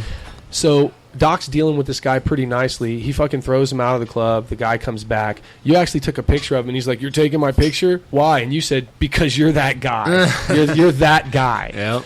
So I watched him antagonize Doc and antagonize you and antagonize you guys for so long to the point where it made me so mad. You remember I grabbed him and I jacked him up. And Yeah. I was walking him backwards, and I had him fully extended, and I was going to hit him with the Sotogari. Yeah. And you kept breaking my arm down so I couldn't get the leverage, and you're like, "No, dude, no, don't do it." And I'm like, "Fuck this guy, I'm sick of him." And you're like, "No, you're going to break his head." Yeah. And when you said that, I thought, I'm going to break his head because he's drunk. Yeah.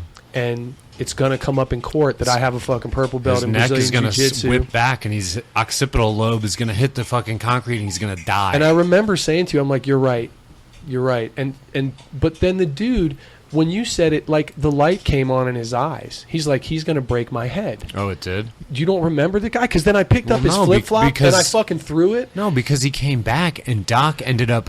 No, this was after Doc threw him in the street already. Oh, He and it's still 'cause came his- back. Doc threw him in the street, and his head was in traffic. Yeah, he His almost got run over. His head was sticking out from where the cars park on the Right. on the side of the street into the middle of the road. This bald head was sitting there where a tire was Like- about to run over it and just turn it into jelly. He actually almost did get run over. Then he came back, though. Yeah, okay. And it was another, like, Doc and you put up with that guy for 10 more minutes before I finally it's bouncer grabbed him. shit, man. Right. But I'm like, you know what? They can't deal with it because of bouncers and shit. This guy has no idea who I am. I'm going to fucking slam him and get it over with. But then when you stopped me, I literally saw the light come on in his eye because I picked up his flip-flop and I threw it. And he looked at both of us, and I'm like, "Go get your shoe and keep walking." That's a good strategy. When I worked at this fancy club here in Tucson a few years ago, there was a big stairwell. It was like 20 stairs to get up to the entrance to the club. I remember this And story I'm at the top, and I'm the bouncer checking IDs. Well, this guy comes out, man. I kind of think he was another European, but whatever he was rich. And he was just, I don't know, man, I really don't remember the story, but I think we threw him out or something, and he was out there and just talking shit to me. I can't remember what he said, but he refused to leave. And he was like, "No, I'm going back in, some European accent. No, I was like, "No, you're not. No, you're not." And he has his phone out. Man, I can't remember what justified what I did, because I'm going to sound like an asshole, but he did something to piss me off. And he was holding this, like, beautiful phone. It was, like, 12-inch screen. And same thing with the cup that I told you about before, hitting it from the bottom. I whacked it from the bottom, and it flipped down the 20-stair staircase the whole way down. It hit the bottom and just exploded. Because I was like, this guy, there's nothing I can do to get him out of here, but he will chase his phone. Oh, yeah, he will. He will chase his phone if it goes away. And he did. He went down. He's like, "Oh, I'm going to sue you." All right. You know, I'll tell you what I used to use as Beef's approach at the hospital, and maybe you've heard me say this to patients. I'm like, you can say whatever you want. Keep your hands to yourself. Yeah. Just stay back. Call me whatever names you want.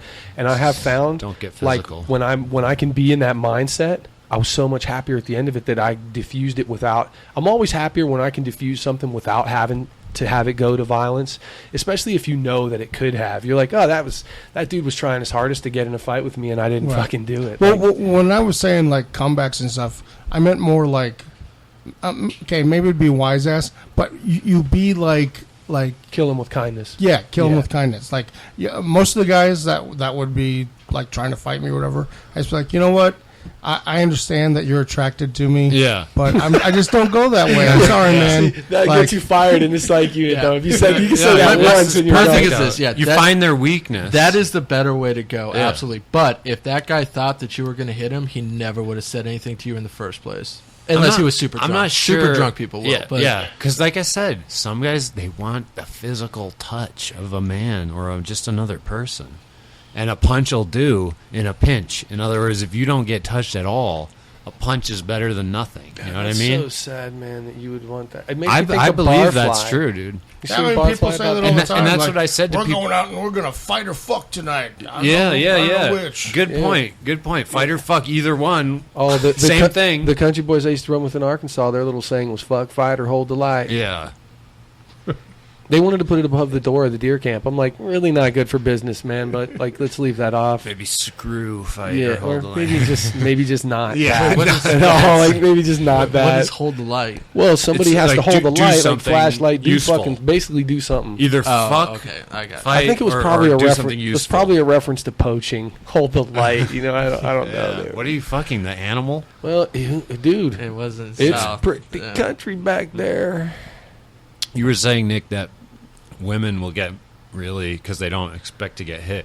At the bar at Vaudeville, I was hit. This girl she said that there weren't enough ounces of wine in the wine glass that I gave her. Of course, we had one bottle of wine. I was gonna say at vaudeville. Yeah, there was one. Give me your finest red. Yeah, at your red. What's vaudeville. the house wine? As we're drinking Old Crow and High Life for $2, There's and like- she's asking for fucking. There's mold floating in it. It's Yeah. just like she's like, this isn't 5 ounces or whatever, 3 ounces, whatever it's supposed to be. And I was like, I guess I gave her the finger as a response at the bar, and she reached over the bar and took her purse and fucking smashed me in the face with her purse. and you didn't hit her, right? No. But Yeah. what you know what I did? I said, if you hit me again, I'm beating the shit out of your boyfriend. That's, And that's honestly the yeah. best way. No, and I'm not in any way advocating like you should punch a chick in the face. Right. But I'm saying that they know that. Like our society has ingrained that in us. That, like the worst sin, like I Yeah. want to say hitting a child would be the worst sin, and It's then not. hitting a woman. No, is it's second. not. It's not. It's hitting a woman first, because you know how many American parents hit Oh, their I'm saying kids? not your child, a different child. Okay. Yeah, for some reason we're totally okay with beating the shit out of your Yeah, child. Which now that I'm 94. a dad, like I don't understand that at all. Like, 94%. When he's a of teenager, you might American understand parents it a hit little their better. kids. oh, can I talk about this real quick? Yeah. All right. So, Adrian Peterson, you guys remember that Oh, whole yeah. story? He beat his like 2-year-old with a Yes. switch He until had he bled. cuts, yeah. And half of America is clapping and congratulating. But here's the That's thing. the way we need to Yes, do. Back yes. to the old Yes, ways. because they're all fucking stupid. Because Yeah. it's like, well, back in my day, my dad used to hit me with And the I'm switch till I fine. bled, and I'm fine. And it's like, No, you're not. You're a conservative. but you're not fine because he hit you with a switch. Right. You're fine in spite of him That's hitting you a with the good switch. point. That is not like. I'm not also not saying that every kid should be like pampered. Like kids do deserve punishment, Oh, hell yeah. but it doesn't have to be physical. Dude, I'll give you punishment. 10 studies that'll show you what Yeah. hitting a kid does to the kid. It makes them distrust authority. It makes them try to avoid punishment and consequences rather than avoiding the bad actions. No, it's just And it makes them hate. Mostly, it makes them distrust authority. It makes them distrust their parents and distrust cops and everyone like that. And so they become, wily little criminals because of getting hit. If you go to the maximum security prisons where all the murderers and rapists are locked yeah, up, like 99% of them were. they give them a survey. Yeah. It's like how badly were you hit? Severe, moderate, mild, not at all. If you go to that maximum security wing, all those lifers, 100% It's like go severe. It's like a badge of honor, though. It's a badge of honor to be like, well, my dad, he hit Yeah. me harder than your dad hit you. And maybe they my thing are is like, using it how as is an that? excuse. But Yeah. like, how is that something to be proud of? Like, I know. I guarantee you, my dad spanked me harder than your dad spanked you, and it's like, but that doesn't in I- any I- way I make you a think it- better person or him a better dad. You know what though? I think in shitty circumstances, pride can get really twisted. Like maybe he's just proud that he fucking survived it, so he's going to brag about it. And it's No, not. I think that's exactly it's what it is. genuine in its own way, even if it's. Yeah, but he's advocating. You're right, Well- but well- now he's advocating for hitting new kids, new children. Yeah, Well, well, also back no. to And what that's we were why- talking about earlier about just physical touch, like somebody wanting to get in a fight because they want physical touch. I think if the only attention you got from your father was him beating you, you That's might what you equate that learned. with positivity and be like, well, at least he was Yeah, like it showed he dealing cared. with me. And, It showed he yeah, cared. showed he That's the cared. number one thing that a lot of people who were hit as kids, it's like, well, it showed that he cared enough to fucking come home and spank me, and he that's- cared enough to come home and beat me. That's I think I mentioned this before on the podcast, but I did research into this for several different papers, and the weird thing is, and this isn't PC at all, but the research indicates that in American black families, the hitting the kids, unless it was severe hitting of the kids, still had the same. You're talking about standard spanking. I'm talking about spanking and whooping or whatever, and those, which I caught a few of. Right, and in the black community, it's pretty prevalent. It's more prevalent even than white, although almost every parent, regardless of race, hits their kids, and mostly mothers, by the way, and mostly hitting sons, by the way. But anyway, that's a good point. Yeah. And feminists need to listen to this because it's the mothers beating the kids more than fathers, and they're beating the sons more than their daughters. So why are the sons growing up to be violent? Well, it's not always not. It's not. I'm not or saying have issues with women. Yeah, I'm not saying it's women's fault, but there's a role to play, ladies. It's not teach men not to rape. It's let's teach the whole culture to stop hitting people for no reason.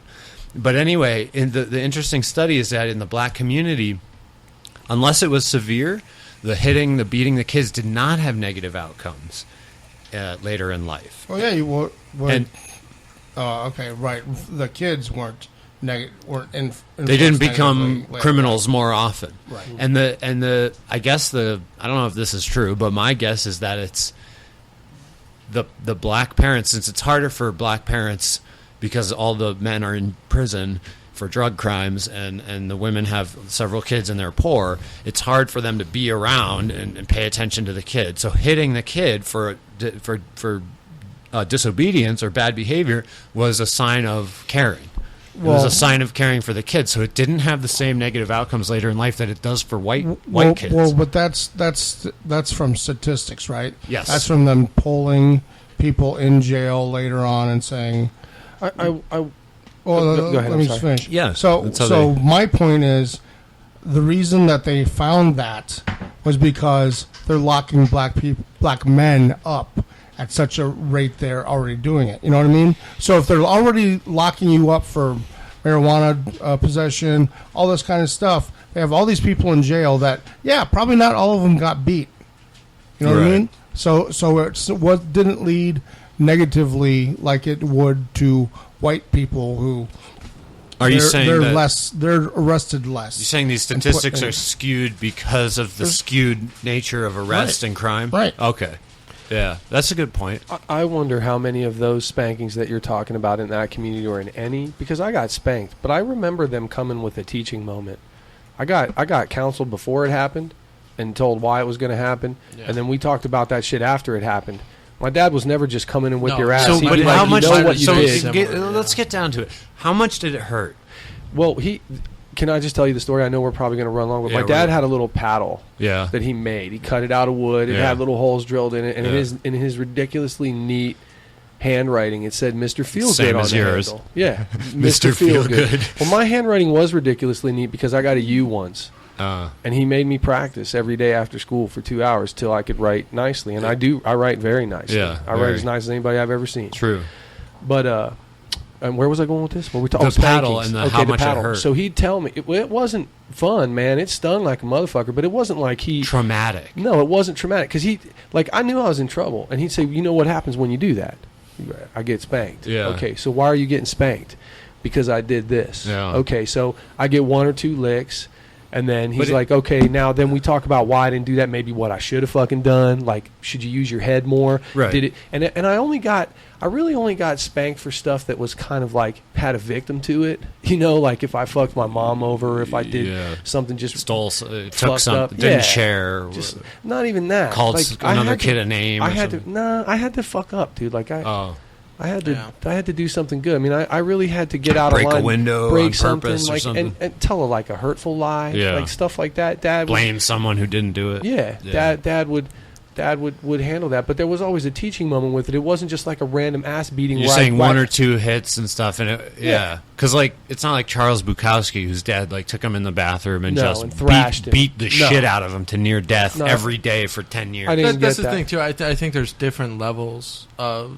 What you would consider corporal punishment. Yeah, and I think maybe there's the level that's spanking with the hand that maybe you could justify, like on the butt, which really that's hurt. what I'm saying. On the butt or spanking with the hand on the butt, which you could justify to me. But I mean, when you got paddle, and I don't feel like I was abused, man. I don't feel like. But when you got Adrian Peterson, he raised me well, I thought. Which a switch with a 2-year-old. Yeah, with a baby, which like, and I'm pretty sure at 2, But I almost- wasn't getting but spanked. see, I this- might have got a little slap on the hand or something for But- reaching for hot things, but yeah. But this middle ground that we're in, though, it's almost dangerous because it's almost like that's what every parent agrees to. Like, oh yeah, don't hurt him, but just hit him a little. It's but just then like it bleeds into.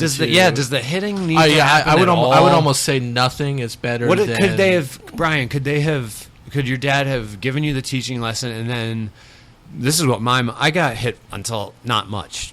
Not at all. mine didn't Very last much. long either. Yeah, it didn't Well, last long. I was going to ask, so when did it end and how did it end? Well, like I don't know. It just kind of stopped When you were, like, happening. 10 or Like, 12. It might not have even lasted that long, Yeah, to tell you the me truth. too. Because my brother fucking 'Cause- hid the paddle one time, and then nobody knew where it was forever. So it just kind of stopped but could happening. your dad Well- have given you the teaching lesson and then told you can't watch TV for a week? Like, would that have done the same thing? Well, Because you that's know- what my mom, or I had to write things 1,000 Yeah, times. well, Hi, Mom. I remember. my biggest You have to write. punishment- I would have to write. I will not be rude to my mother 800 times. It My- takes my about biggest- 5 hours. My biggest punishment was manual labor. Well, So my dad used to spank me with the paddle, same thing. And then I don't remember the exact age it stopped, but I was a pretty big kid. So I mean, I'm sure after a little while he kind of realized that was no longer effective. So his new thing was if you got in trouble at school, you would go into the backyard and pull weeds.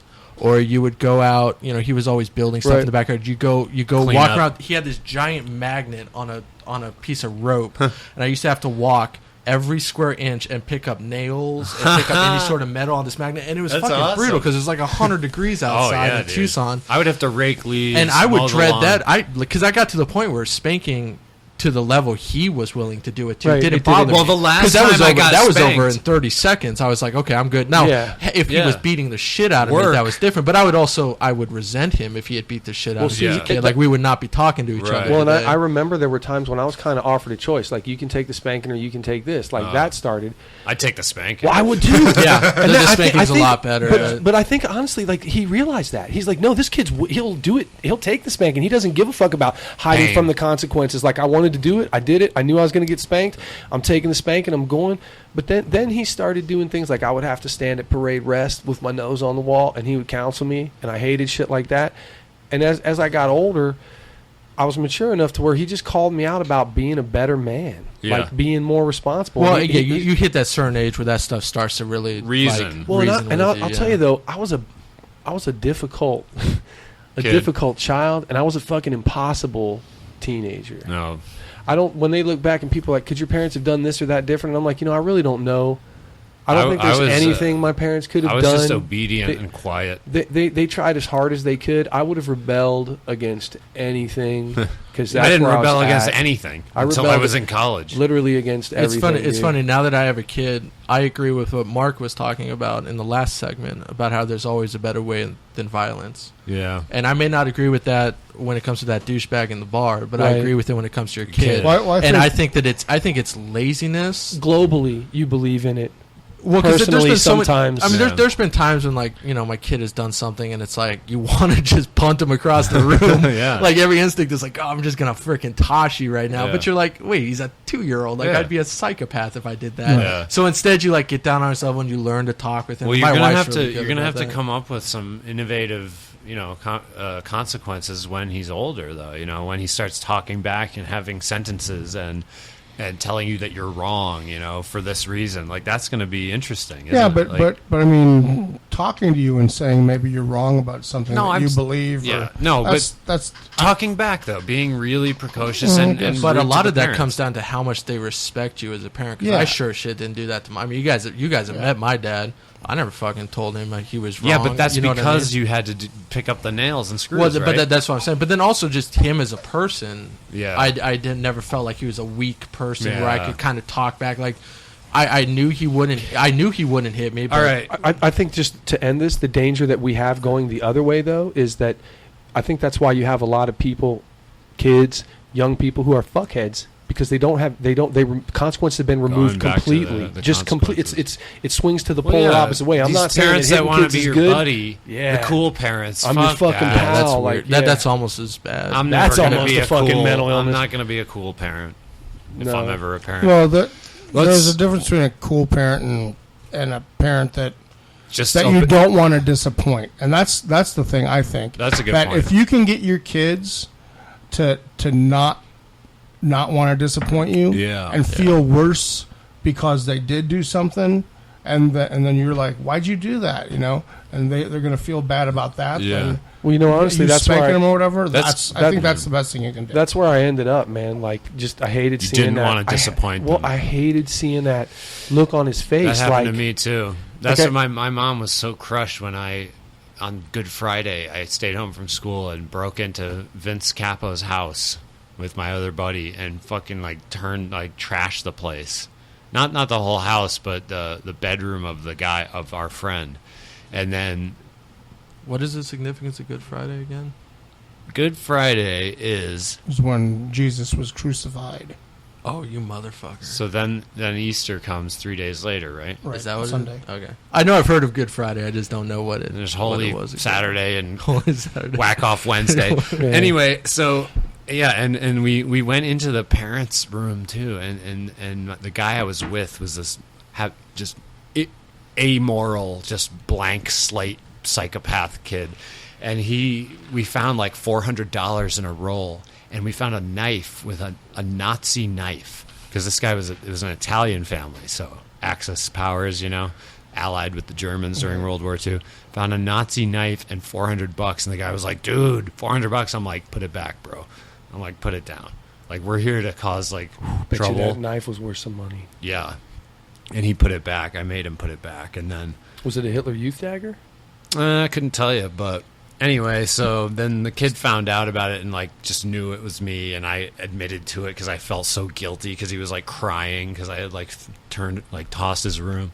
So you weren't looking to profit from it. You No, were just, you I just made wanted that to, kid like, put the money back. You just dude. wanted the It was a adventure prank. of like A prank, yeah. And my mom was so crushed and disappointed and everything. And after that, got sent to a private military school and everything. And I didn't misbehave again until college. See, I never felt guilty for pranks, man. I felt guilty for that. I invaded that kid's personal space. Yeah, I'm going to tell you a good one I did. My friend Jennifer Simmons, Jennifer, if you're listening, you know I love you. But she lived in the basement of her parents' house, and I would come and stick the hose through the grate and down into her window and fucking turn it on and then go to school, man. And I'm sorry, Jennifer, man. You put up with a lot of shit from me, the clown thing and all that. I'm sorry. We're done, except for I promised I would talk a little bit about Bernie Sanders. Did Beef ever do Beefs? Yeah, we talked about Katie. And Oh, all that's that right. stuff. That's right. Okay. Beef, you're gonna Mark. You're gonna make up with Katie. You guys are good friends. I didn't. You're gonna look at her perspective, and you're all gonna calm down, and you're all gonna. I was never not calm. That's what one person always says. Between me and you, Yes, but now you Katie, have to be. I'm not mad at you. We had a disagreement on an issue. That's all. Okay. I'm not mad at you. I just thought you were thinking illogically And you love her. being a hypocrite. And you love yes, her. I do love you, but I still think that you were being a Stop hypocrite. on calling that her a subject. hypocrite. That's all. All right. That's all. We'll work we it had out. a I disagreement. thought the comment was funny. I read the whole thread. I laughed when I read Oppressor Oppressor Lady. Lady. I thought it was very funny. Okay. We love you, Kate. What's going on with Bernie Sanders? Bernie Sanders. Look, let me. Lay it out once, because I told Christine you were going to lay it out today.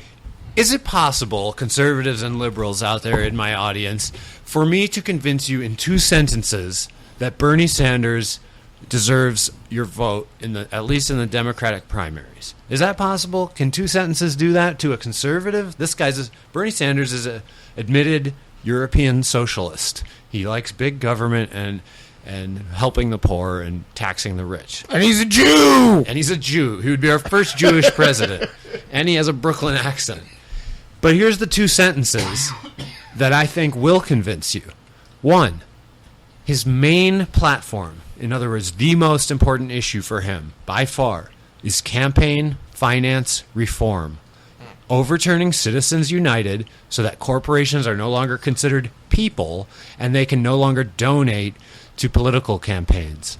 And he's talking about public financing for political campaigns, which means very limited money goes into it, and all the different candidates get to say their piece, and they're in front of the public, and then the public gets to decide which candidate they like. It's not that the rich ones or the ones with the most donations or corporate ties get into the media and get into the debates like it is now. Campaign finance reform, which is Bernie Sanders' main platform, would change that. It would be candidates would come up. They would all have to spend the same amount of money, just like they do in Europe. And Well, you would like vote the for Fair Elections Act here. Right. So that's his main platform. Second sentence that should convince you. Bernie Sanders has never run a negative campaign ad in his life. He was the mayor of Burlington, Vermont. He was in the House of Representatives for several terms, and he's been a senator for several terms. And in all those elections, all those races, he has never once used a negative ad, one of those hate ads. And we all hate those hate ads. He's never done that. And that should really stick out for you. This is supposed to convince conservatives? Yeah, I know it's not. I don't think it's strong enough. You're right. Well, You know what I think would help? most conservatives do run hate campaigns. Most right? liberals do too. Yeah. No, all they all do. candidates So But I don't the think that's voters an don't issue. like that. The voters don't like that. I think the voters are fine with that. I think the voters, when they're polled about it, probably say, "Oh yeah, I don't like that." But the voters vote for the people who are doing it, so they're okay with it. I don't care about the hate campaign. I don't care about any of the TV ads because it's all aimed at stupid people. Yeah, but it's it just shows- really what it is. It's like, oh hey, you haven't been following this. Let me like sum up for you in 30 seconds why you should vote for me to be the leader of your country. Like if you need a TV ad to tell you why you should or shouldn't vote for. So I don't care about the TV ads. You don't hold it against the politician for paying for them and endorsing them? No, I don't care either way. Okay. But your first point is the important point. Campaign finance. Because that finance is a bipartisan issue if ever there was one. Well, Yes. Fair elections. Let me tell you why I'm not going to vote for Bernie Sanders. Okay. He's going to run as a Democrat, right? Yes, he is running. He's an independent. I have promised myself after Obama's first election, I would never, ever, ever vote for one of the two major parties again. I think there's a chance. I will not vote for Republicans. But Mark, I will not vote for Democrats. But Mark, he's not a Democrat. I don't care what he is. If he runs as a Democrat, not voting for him. Well, I'll say if he this runs though, his Green Party, if he runs as a Democrat, he's taking that money. But he's I'm not. going to say this: money. if he runs as anything else, he can't get in the debates. Yeah. So he can't speak. You it's can't just like hear Ron Paul ran as a Republican. I'm telling you why I'm not voting for him. Oh, Mark, don't vote for the and wrong guy because of semantics. So you're not voting for and here's the other thing. anyone in any Okay, primary. Bernie Sanders. If Bernie Sanders gets elected, one of three things is going to happen. Either he's going to try to do what he's been saying, and he's going to be Jimmy Carter, because nobody else is going to go along Congress with it will and block him. let anything happen. He's going to be assassinated, or he's going to be Obama. He's not Obama, dude. He's You consistent. don't know until he gets that power. You do, though. You don't If know you until look he at gets in Obama's that career office. before, we should have known. Noam Chomsky knew in 2007 that Obama was going to be a terrible president and a repeat of Bush. Noam Chomsky knew that by looking at his record. You can't say that about Sanders. Bernie Sanders does not have any of those flip-flops, changes of opinion. He's been consistent from everything I've read. He's been consistent. There's no dirt on this guy. He doesn't take money from banks. He's the only guy in this race who doesn't take money from... But here's the problem. Let's say he does get elected. Can influence him He at all. does get elected. And He's now not a he human has to being. work. He has to work with a Congress that is taking money understand from the that. banks. Because there's give and takes. Like if he wants the things No, to get I done, know. that he wants to get done. Like Nick. I think trying to change the world through the president is misguided. just such a horrible it doesn't happen, and we keep falling for it over and over. Yeah. Like the House of Representatives and the Senate have like a 97% incumbency rate, and yet we get so freaked out about who the president is. No, you're right. And You're the right. fact is, like, that one guy isn't going to change as much as if we really... No, he would be a complete lame duck president. I'll say that from day one, because Congress would block him. The Democrats would not help him out. I will say to Beef, I think he may be setting himself up to, if he makes a big enough splash in the primaries, which it looks like he might run as a he third might run party. as an independent. As So he an could independent. still... He may be just trying to get the what's the attention. alternative? Stick with the fucking status quo. I Hillary. mean, we have to start somewhere. We can't just keep sticking with the status quo. And he's your best opportunity for something different. Hillary had a rally yesterday, and it was 10 times bigger than any other political candidate's rally. She is a juggernaut. She has so much money. And her whole speech was the 1%, and then we're the 99%. Of course, she's worth $500 million, well, maybe $80 million or more, almost as much as Mitt Romney. And she's out there talking about the 99%. We have to topple. It's all because of Bernie Sanders, because he's the second place candidate in the Democrats right now. It's Hillary, Bernie, and then the two guys that have no one knows them. I don't even know who they are. It's Lincoln Chaffee and some other guy. And so she's responding directly to Bernie's huge popularity and the amount of donations he's been getting. And she's, of course, doing this populist thing now. We need to topple the 1%, blah, blah, blah. She'll be more conservative than Obama. She will be more conservative than Obama was. I'm going to say something And really Obama offensive, was but conservative. while she's saying that, she's talking around the 1%'s dick, which is in her mouth. Period. All day long.